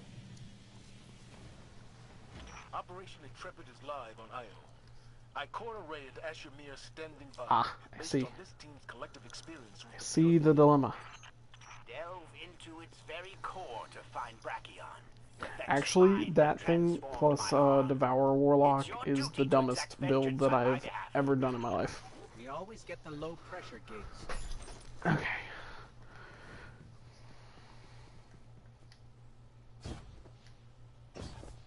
No, I'm dumb in a good way. I thought you were normally a Dawnblade.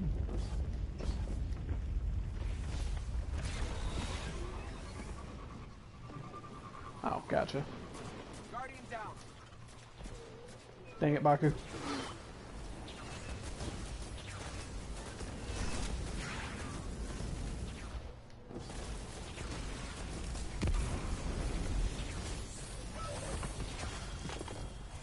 Gotcha, buddy.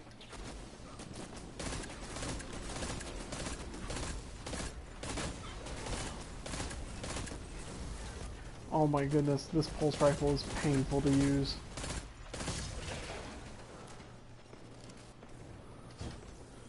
I'm trying to use the Stranger rifle clone from the Forge. It shoots, it's so beautiful, but it shoots so slow.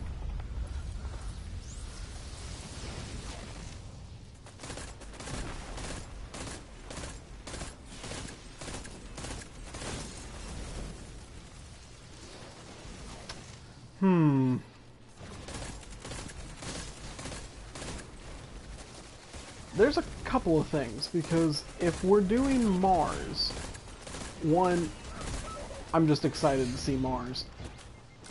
I do really, really hope that we get, not necessarily a new faction, but new enemy types. I know it's a lot to ask for, but it would be really cool to, like, get to fight some of Rasputin's constructs, or maybe, yeah, like frames and stuff. Doors open. That would be a really cool addition. Or cloaks, of course. Fall damage reduced. Fall damage reduced would be nice. That was my bad. I hit the ground going like way too fast.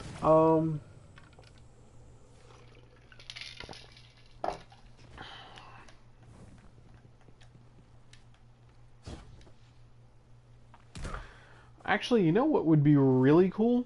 And this is... I guess I could consider this part of the upcoming DLC. With the upcoming DLC, we're going to be getting the last raid layer, in theory, right? I want a patrollable section on the Leviathan to go with that raid layer. Like, think the Dreadnought.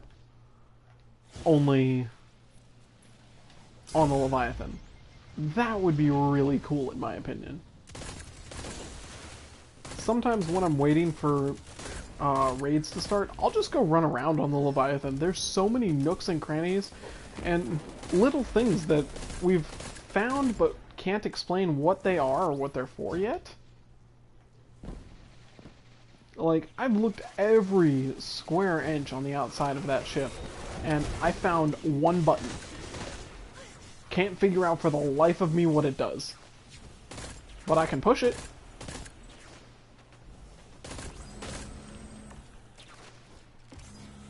But just, there's so much of that ship that it would just be really neat, you know? If we just see a little bit more of it.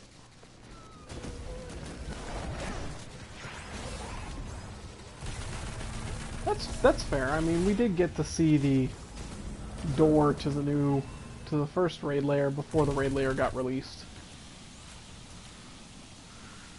Video of the button location coming soon.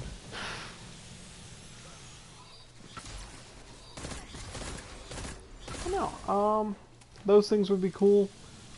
I know it's a really big stretch, but I would also love to see an expansion to the subclasses. Like, maybe not D1 levels of expansion, but maybe like a third tree. Odd. We're monitoring the Pyramidian's resonant frequencies as you explore. Just give us just a little bit more variety in the subclasses. That would be kind of a neat change to throw in with a DLC.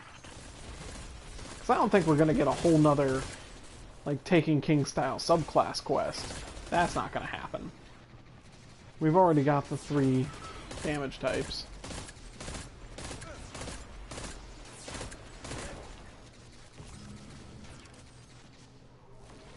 Yeah, but what would it be, though? We've got Void, Solar, and Arc. Now I'm even more interested. Please wow me with your lore knowledge.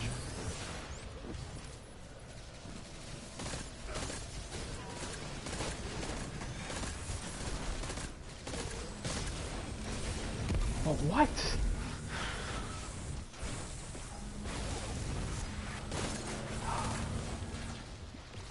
Now I'm even more curious.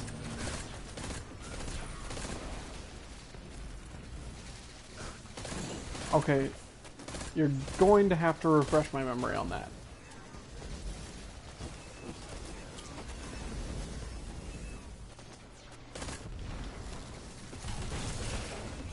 Gotcha. Yeah, don't get me wrong, I'm gonna be really hype if they bring back Thorn. I don't think it'll happen. That'll be nice. There's a question. Upcoming DLC, exotics. What do you want to see returned, and or lore-wise, what do you think that could come out of it?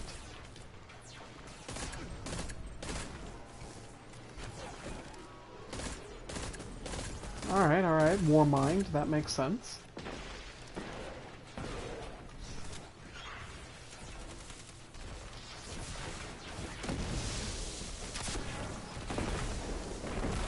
You just want to watch people accidentally kill themselves with the sleeper laser again, don't you?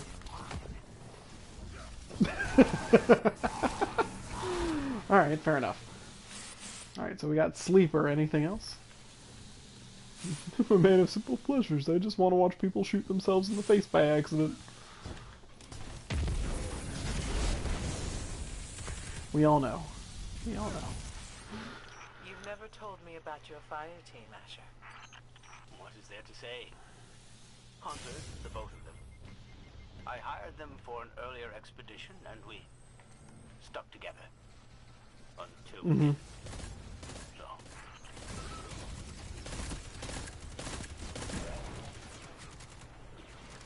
Now, when you say exotic cloak, do you mean like D1 style exotic cloak where it's exotic but it doesn't actually take up your exotic armor slot? Or like fancy perk on it?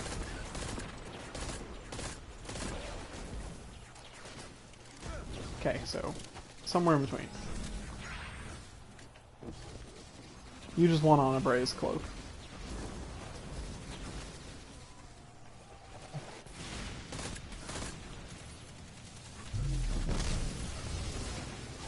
Yeah, that does, let's assume that that is Ombre on the cover art. That does look like kind of cool armor.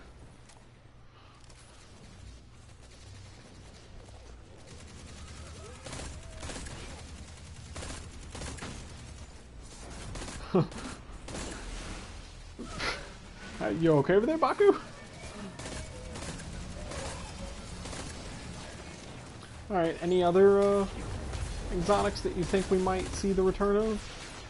Or just sleeper?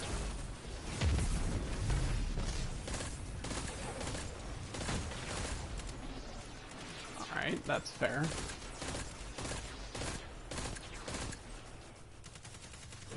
Well, let's stick with the Ana Bray connection. If Ana Bray's coming back, isn't she part of the same corporation that made the Jade Rabbit? And the War Mines, for that matter?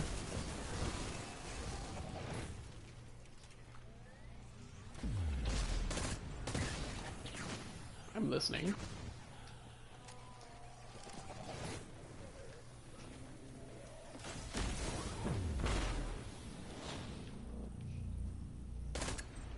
Okay, that's... Alright.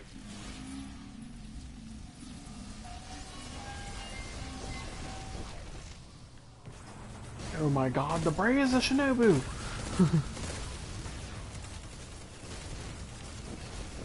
That was a good question.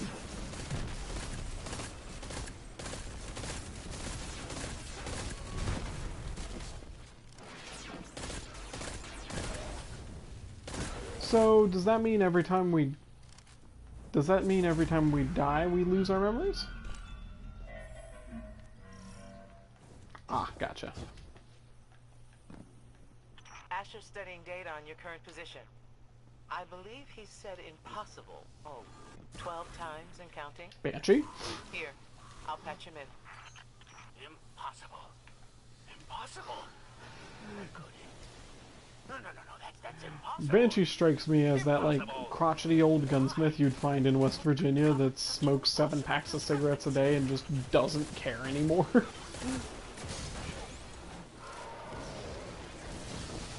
Taking interference notwithstanding, you should now face an amygdalin causeway. Proceed. Avoid the density matrix. Guardian down. You are certain Gotcha. that you know where they are? Nothing is certain in the Pyramidion. My hypotheses are mere approximation. Yeah, because Dredge York killed the Guardian that was related to the ghost that made him a Guardian. Correct? Okay. Alright, come on, Blueberry.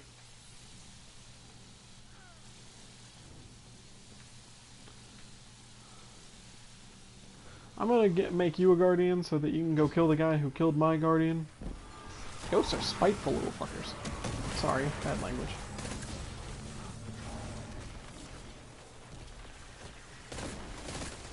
Fair enough.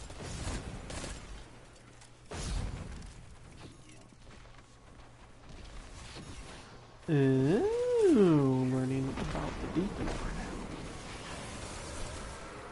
I don't know why I ran up here. I was gonna do a thing. It's what I do. Drink and I know things. Oh, this thing has Ambitious Assassin on it. I forgot about that. Because I keep going to reload and I'm like, oh wait.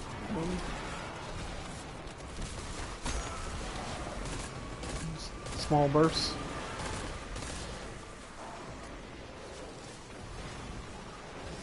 It's okay. I've been using my pulse rifle like an auto rifle. I hacked this one. Let's see if I can go for two.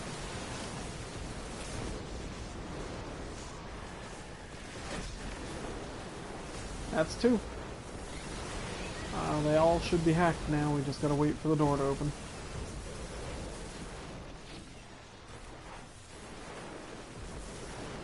Yeah, door's open. But anyways, now that we are hella off track, According to my projections, you should now be approaching the lake of radio. because we were initially talking about exotics being made or returning Nope. in No the lake, just DLC. anomalous pit.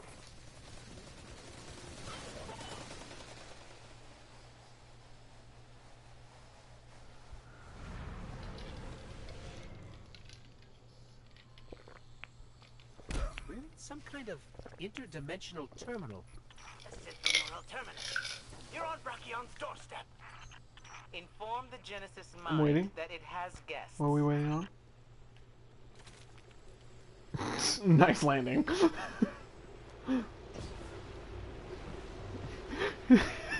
Superhero landing! You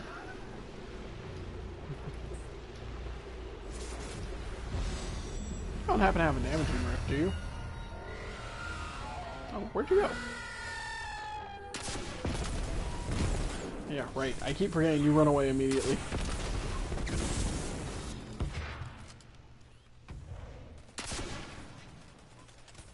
Damn! Fair enough. Sorry, I like making my job harder.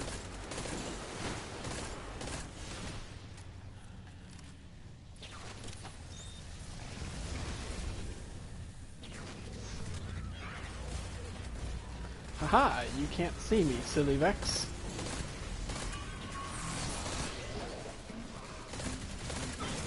Ah, purple fire.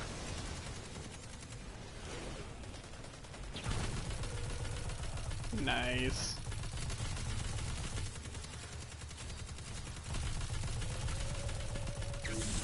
Linear fusion.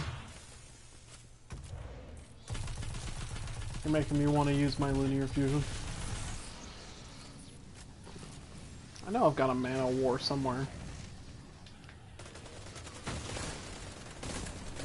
Pretty sure I used it like twice and put it in the vault.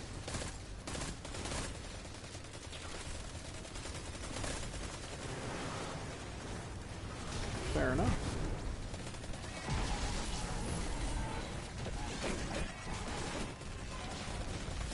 Guardian down.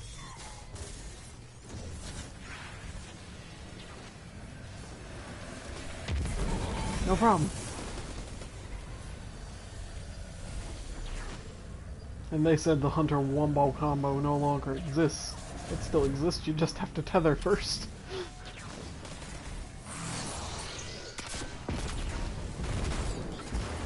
Get staggered, you fool. So he just walked off the platform on my screen.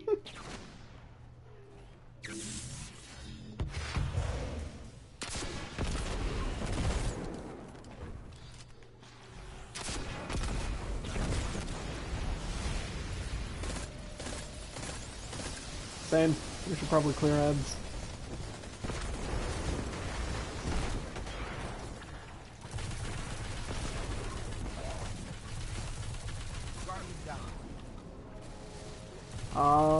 I still got like 10 seconds till invisible medic.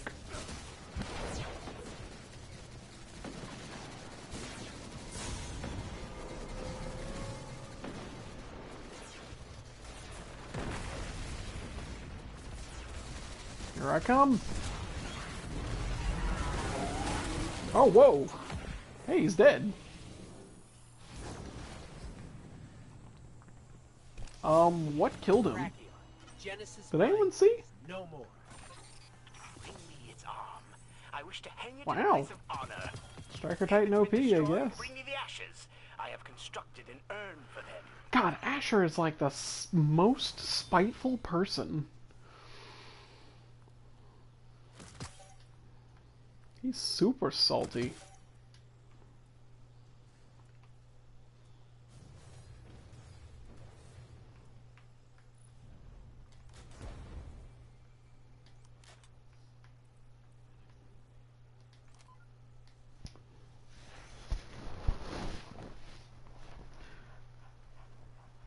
Well, that segues right into another thing I was going to ask you. Upcoming Go Fast updates, what specifically are you looking forward to? The Go Fast update, what specifically are you most looking forward to?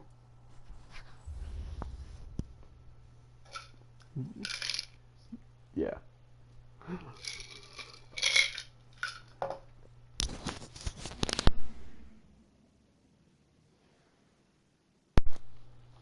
So many buffs.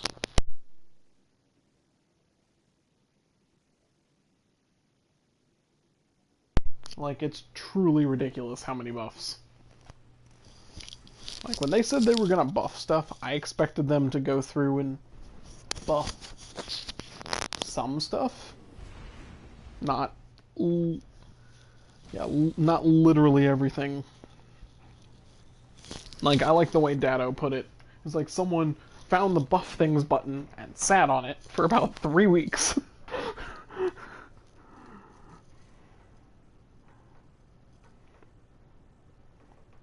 I'm probably most excited for the pulse rifle buffs. I didn't think that I would be, but the pulse rifle and the hand cannon buffs. Like, bloom reduction on hand cannons, that's gonna be phenomenal! Now I get to see how actually bad I am.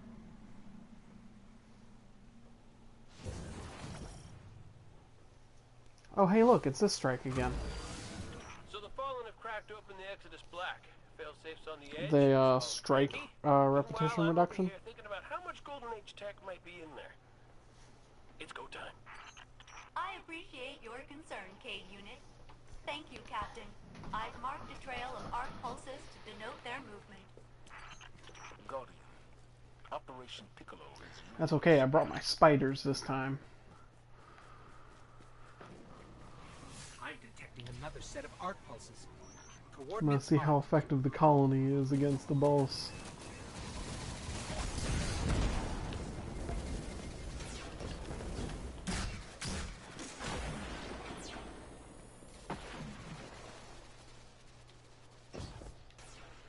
Let's save a dialogue.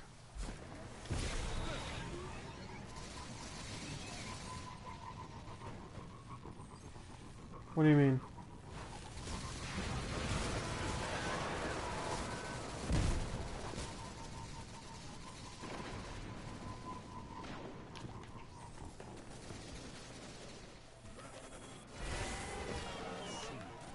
Okay, the Fallen went that way. Yeah, I remember.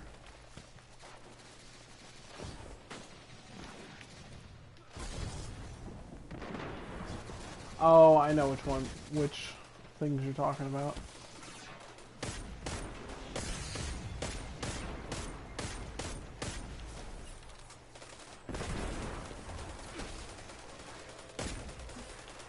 Yeah, I gotcha. Well, that debunks a whole different argument that I made earlier in the stream. Whoops! Oh well. That didn't last long. Well, I was making the point that a lot of people bitch about how the game's not like it was in Rise of Iron. Well, and how they didn't learn from Rise of Iron and everything else. I'm like, well, to be fair, D2 was being made at the same time Rise of Iron was being made. So by the time Rise of Iron got... Yeah, so by the time... So when... Yeah, and then it got delayed, and then when it got delayed, they had to give us something. Yeah, when it got reset and delayed, they had to give us something, and they gave us Rise of Iron.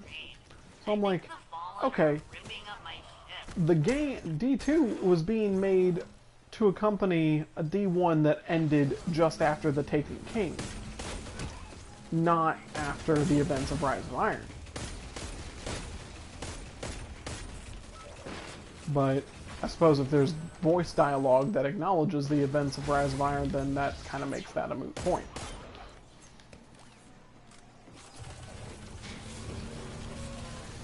Yeah.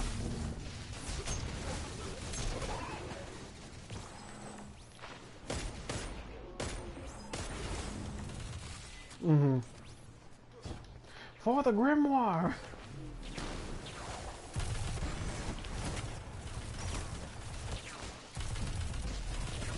Fair enough.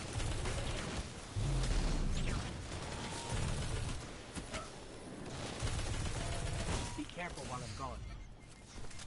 Yeah, but I think I also used that specific continuity argument to explain why Saladin didn't recognize us when he first came back to the tower. These shanks are like the world's smallest But storm callers. that wouldn't make sense now. Probably best to keep arc energy away. Well,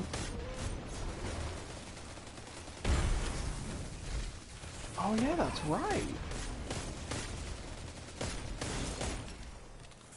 That's a good point.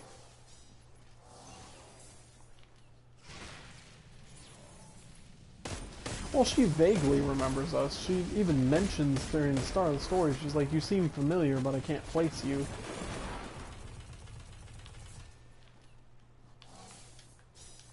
I'll have to find the voice line again. Yeah, no, I got what you mean.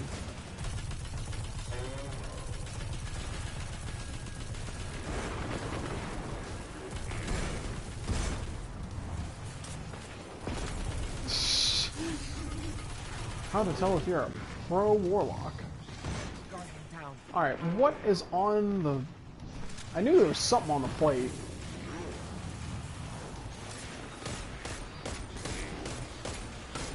Found the shank, guys. It's okay. Got it. I am really glad I didn't pull the trigger there. No, I was about to start shooting spiders at servitors. I've got my colony with me. I'm like, oh, wait a second. That wouldn't hit anything. They jump? Oh. This makes me more concerned. Heavy ammo changes coming in the Crucible. Positive or negative? What do you think?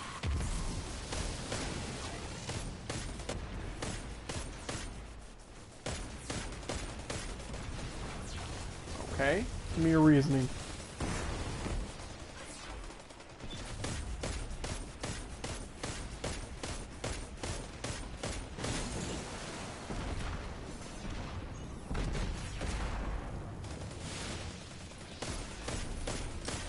That seems like a very specific gripe.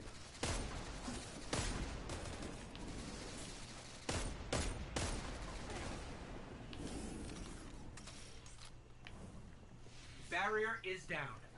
My scans show the Fallen used arc energy from Exodus Tech to control everything here, including the barriers. Arc overloads Vex systems. They start leaking milk.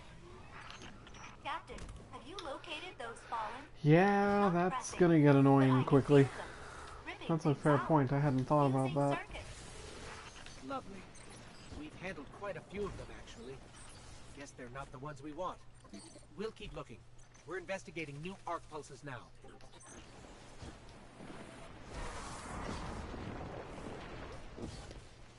Not a bad idea.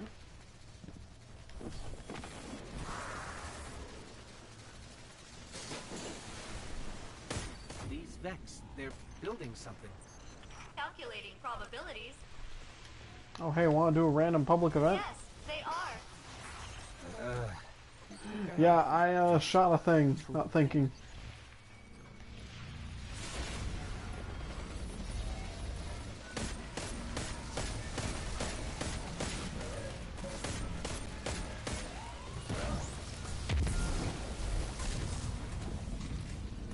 The more you know. Can you hear me now? I'm back. But I killed the bee. Oh, I think our blueberry's running straight for the boss. I'm the best, is how. I've got so many guardians today. Let's go. No, very valid point. I hadn't thought about that. I like how a lot of people were making the connection of, hey, if there's going to be more heavy ammo around, what's to stop people from just abusing more sins of the past?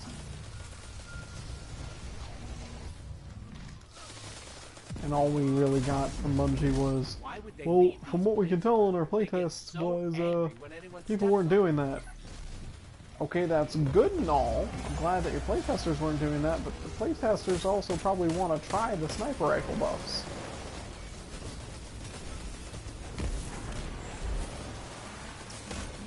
But how long before people go, hey, we could just always have. Yeah! Oh. That actually sounds terrifying. When you say it like that, you even said it with, like, the vigor of a psychopath.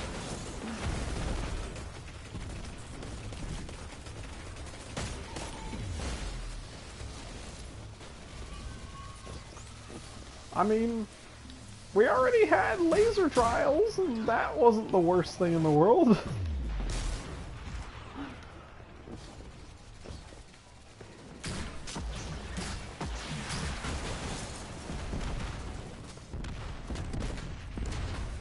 Guardian down.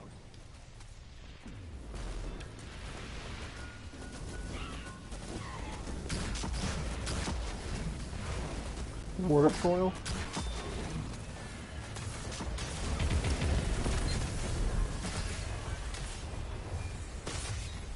Fire down. Hey, we did the thing. As inorganic networked intelligences, Oh god, Vex are not the chest is capable stuck of in the digesting. spire. Yeah, thanks. Eat that anyway. Inorganic Alright. network Anyways. intelligences. On with the strike.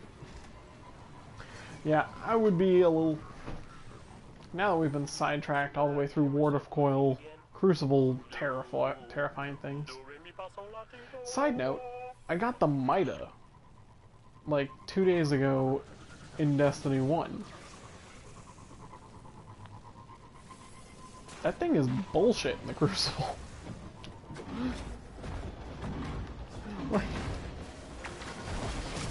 Like, I love how everyone's like, it's so broken in D2. I'm like, it's broken in D1 too. I don't know if you guys forgot.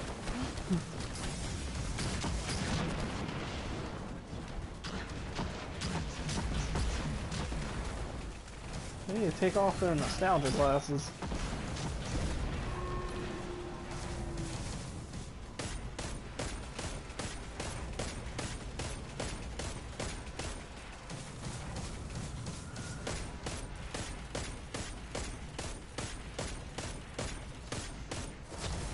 Okay, I can see some merits to it, just because I kind of... I'm gonna assume you meant go back to D1's weapon system. No, you're fine. I can see the merits to it because I like having the difference between special weapons, which give you an advantage, and heavy weapons, which are like a one-shot kill, versus these energies and stuff, but How about we get these fallen off I don't my know. ship? I feel like the kinetic energy and power was set up for PvE, and then like PvP was an afterthought. I don't feel like that was designed for PvP in any way, shape, or form, because it doesn't make sense. You've got two primaries. You've got two primaries and then a rocket launcher. And that doesn't make sense. But it's very effective for PvE.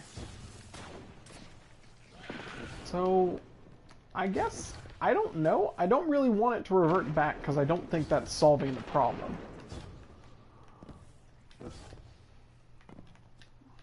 But to be honest, I don't really have a good opinion or way to fix it right now.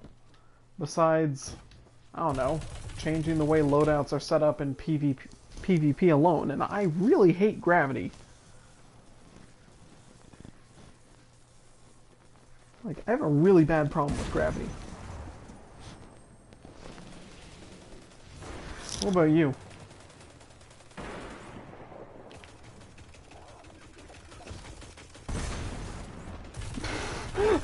I meant the weapon system.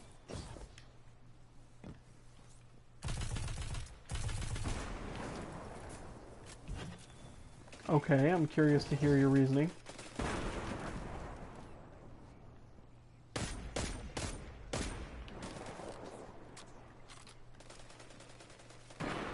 Mm-hmm.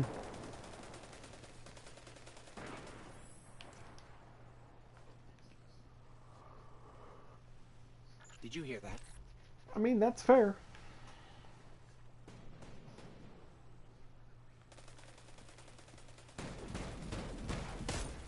Nope. But I already know your opinion on sniper rifles.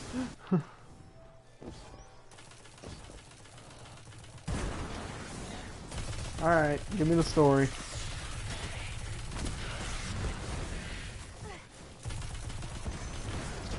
Okay.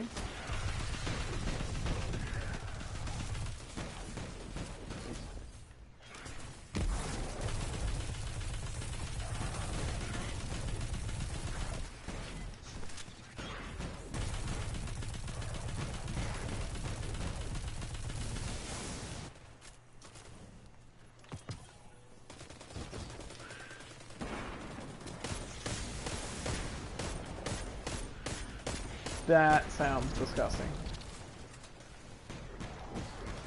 But is that a bad game balance moment, or is that a bad game design moment? Yeah, because, like, I don't think having snipers as a secondary, kind of, sort of, was a bad game design. I feel like it was just poorly balanced in that instance.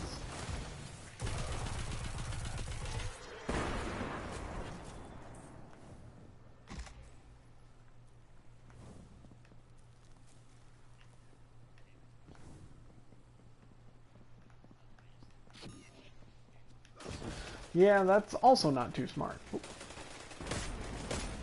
But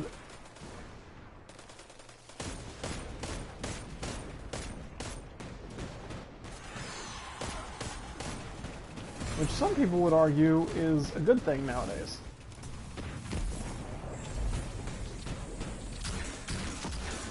Ah, yes, the spiders track him even if he's invisible.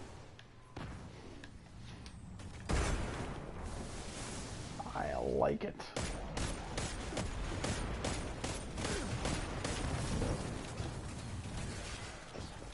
Oh crap, I just got... What the hell? I just got pushed off the map by something. Run, Baku! Oh, hi, Baku. Come on, Blueberry! You can do it! Oh, he's doing it. He's doing it live. Oh, no he's not. Never mind. And he's dead.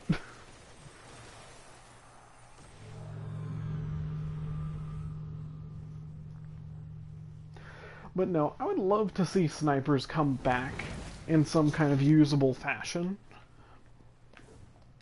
I don't think the solution is to go back to a primary special and heavy system. But I would like to see things like shotguns and snipers moved out of the power weapon slot and then toned down. And then we get versions of them that we can use in the energy or primary slot. But that's just me. And I mean, make it so that you have to hit that perfect headshot to get that one-shot gib on a sniper, and you only get 2 or 3 shots. And then you've got to move to your other weapon.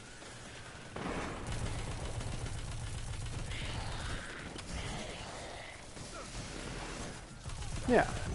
Like, either make the sniper rifle an actual power weapon, or move it to be an actual prime energy or kinetic, and leave it at the power level that it's at. And just restrict its ammo more.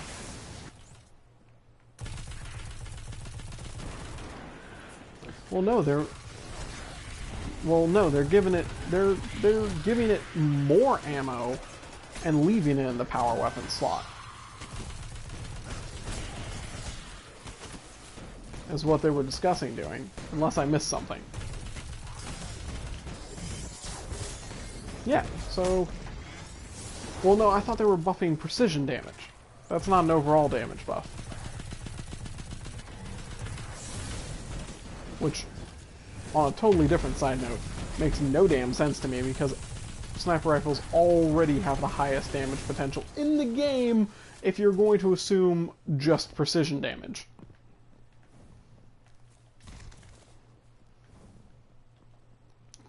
Just saying.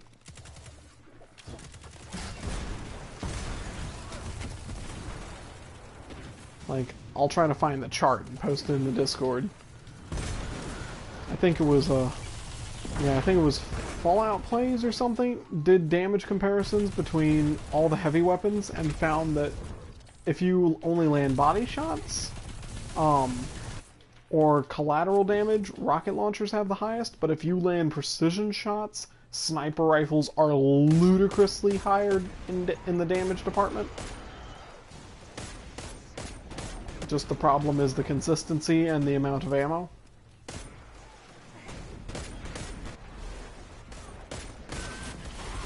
Also, calling it now, snipers are going to be the new callous damage meta after the buff.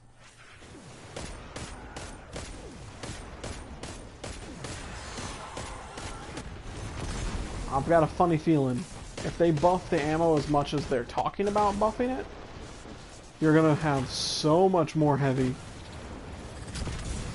to go around.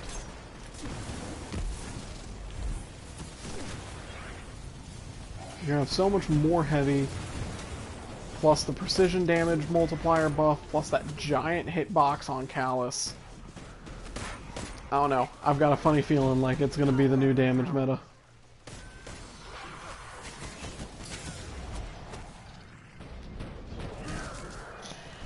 What the bananas?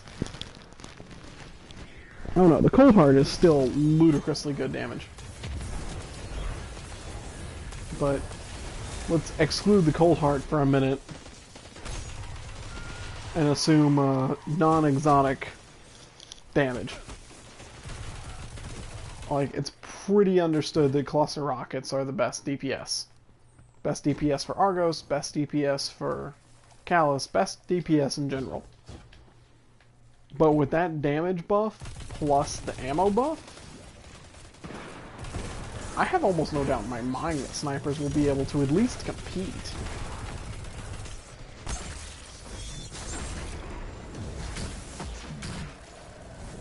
Where'd he go?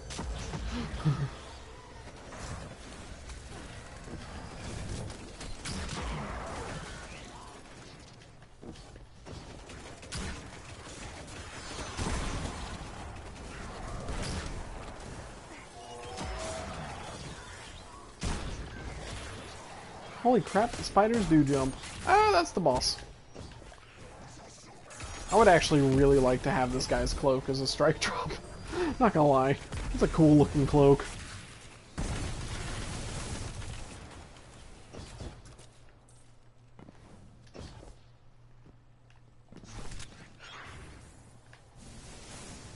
Alright, so we've talked to Go Fast updates, we've talked strike loot. Can you think of anything else we haven't talked about that's meta relevant at the moment?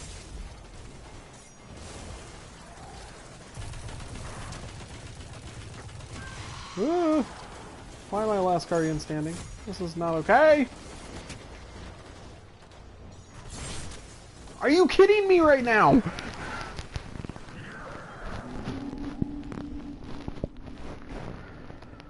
I was getting bounced around. I couldn't get on the ground to go invisible. Hang on, I'm putting on my meta slave weapons.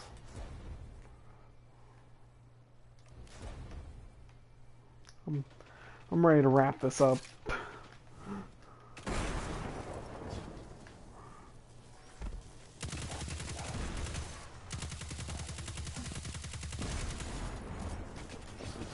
Starting to get a little late. I'm starting to get a little tired.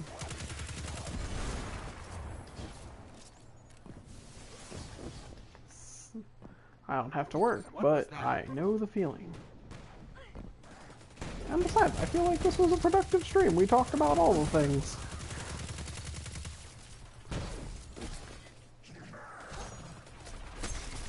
I want to know.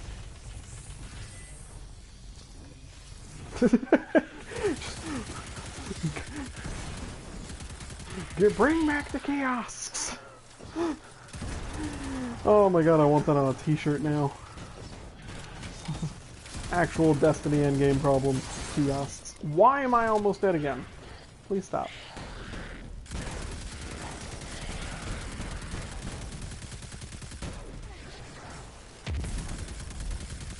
Chill, boy. Alright. He poofed. That's a bad guy. Go away. Get stabbed in the face. No, kiosks would be awesome. I would love, if we're going to talk about little quality of life changes, I want record books back. That is freaking cool. That was a great idea. I don't know why they got rid of it.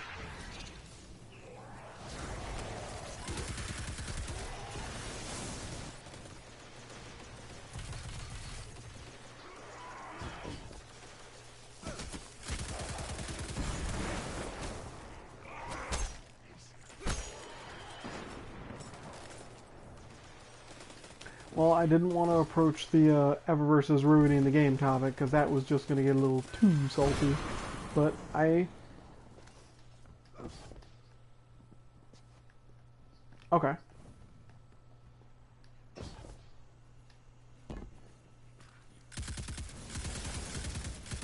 Mm-hmm. Oh! I gotcha. I can dig it.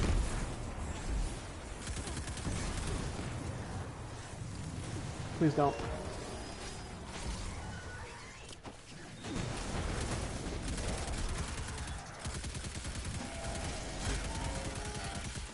So in other words, use the record books as a way to earn the Eververse stuff for free,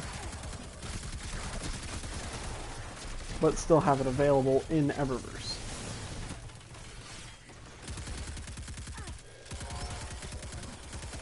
Wow, that was like the single worst... No one look at that. That was the single worst bit of aim I think I've ever had in my life.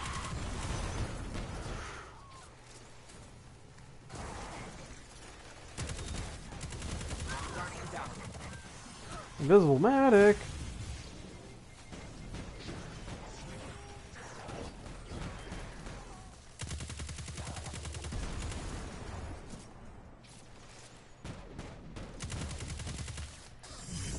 Tether.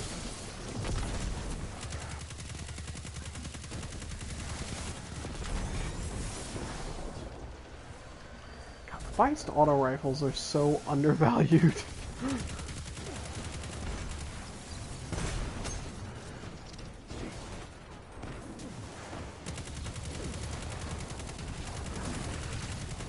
try-hard weapons are my raid auto and my viced auto for maximum DPS.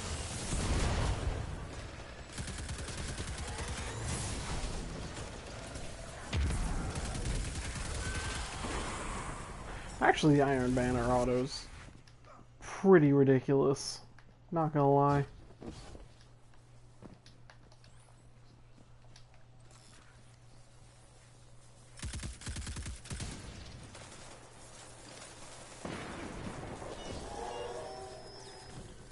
Almost walked right off the map. I was about to be super salty.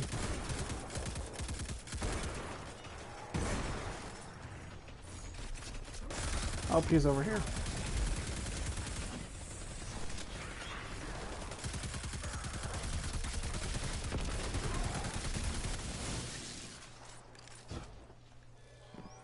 Brachion?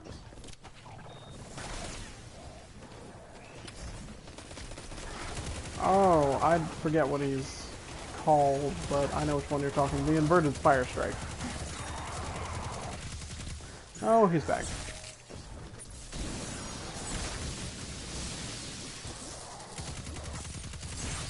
He doesn't like me. Where is he? We got. I got the revive. Oh, we both got the revive? Question mark.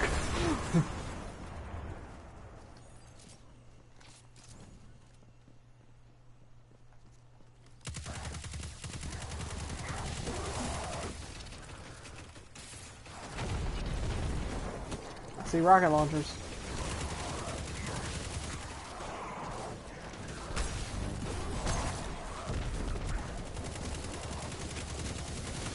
He is so low.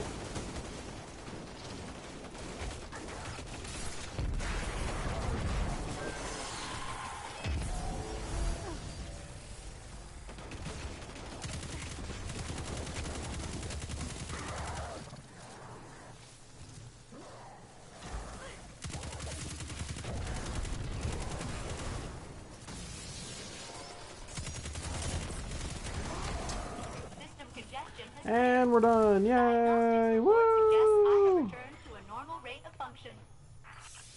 You should be.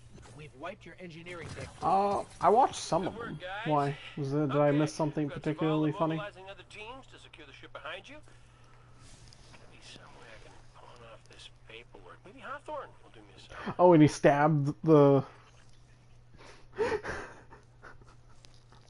That was great.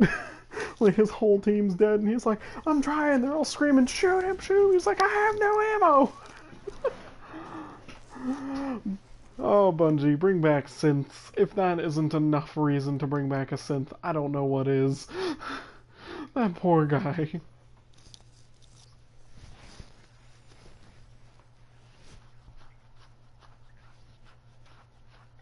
Yeah, that was actually freaking brilliant.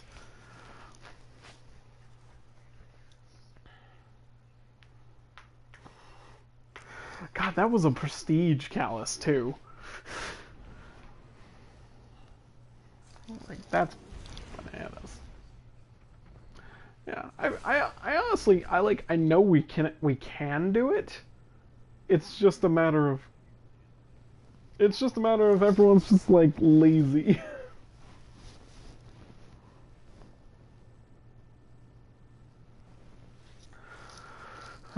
We'll do it, and it will be streamed, and that way the whole world will know that we did it.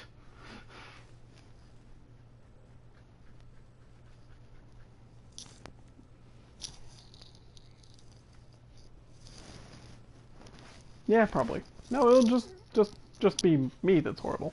Everyone will go back to watch it and be like, "Wow, Panda, you didn't hit anything."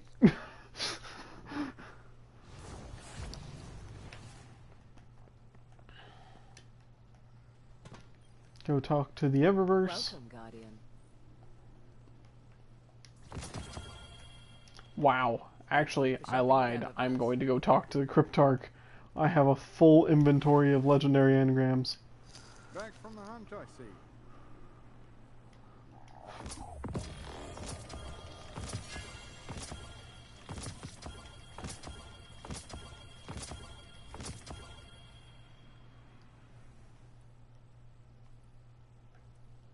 You sound so underwhelmed. What happened? An abacus? Like the counting thing?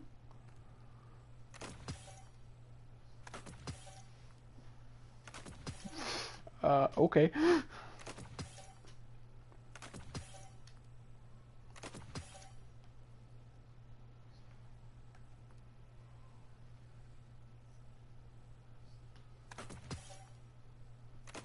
So it was happy because you got an exotic, but sad because it was pointless. Oh.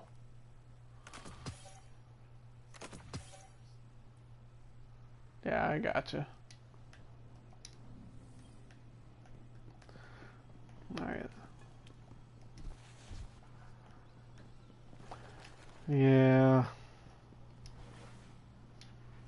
I'm not enjoying the Eververse grind too much. I hope that they add some more tweaking to that system soon, but I'd much rather them focus on the Stay sharp. Go Fast update and the 2.0 update first. Like, I can live with Eververse right now. Eververse is fine.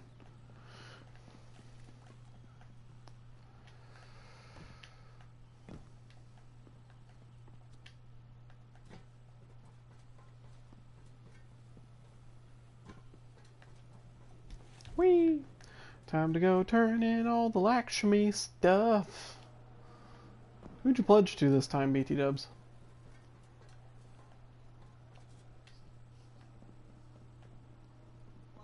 Why? I look forward to the story. Traitor!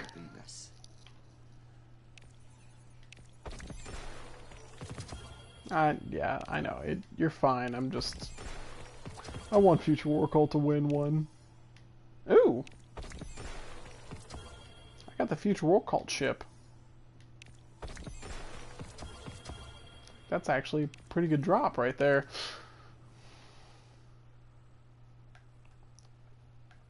And I got another number.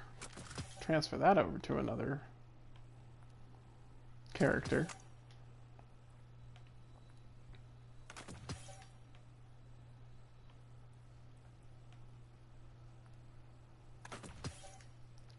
Jesus, Baku.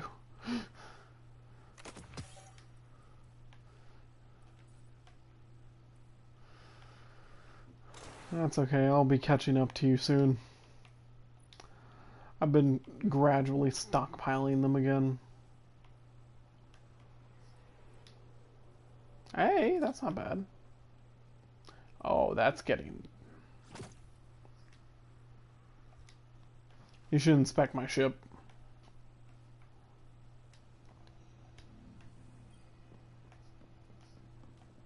No, not the stag.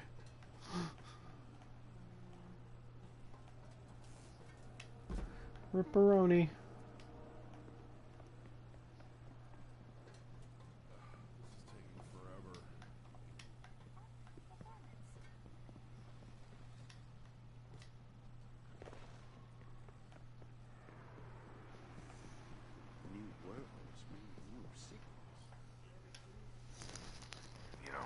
Yes, I did. I thought it looked the best with that shader in specific.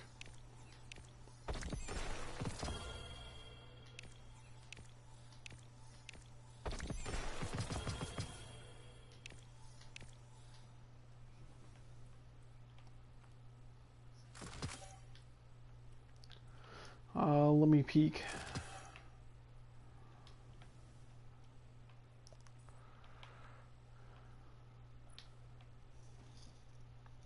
See, I thought that's what normally looked like, to be fair.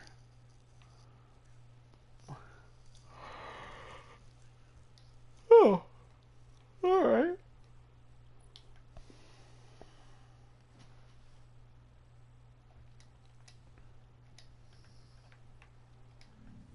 Make us proud. Jalal. Dead orbit. Ugh. Now, once Future War Cult wins a faction rally, I'll pledge one person to each faction from then on out and actually work on completing all the challenges. Until then, all of my guys are going to Future War Cult. Stick close to us. we Hey there. we gotta win at least one. Ooh, look, a Ghost Primus. And my Postmaster. Alright, that's about all I got for tonight. I'm pooped.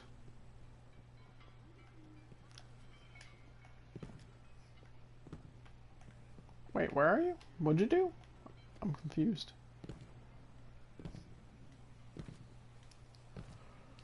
Well, I mean, hold on to it. No? Not feeling it?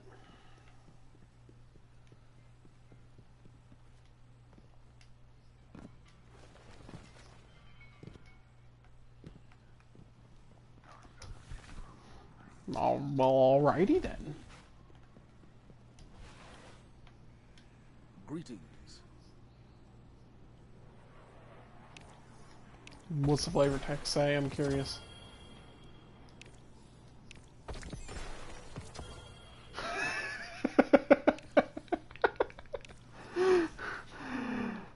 That sounds like some shit you'd hear at NASA.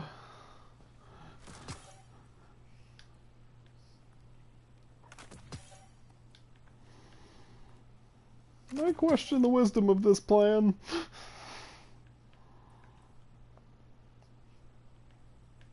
No.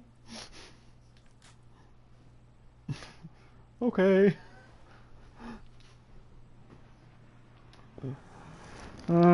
Sounds like my life.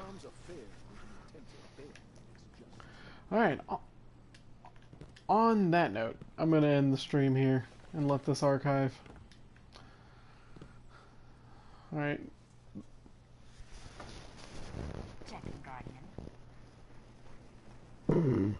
Sleep well, Baku. We shall do this again another time. Thanks for jumping in randomly. It was a lot more fun having someone else here besides just me rambling to myself like a damn madman.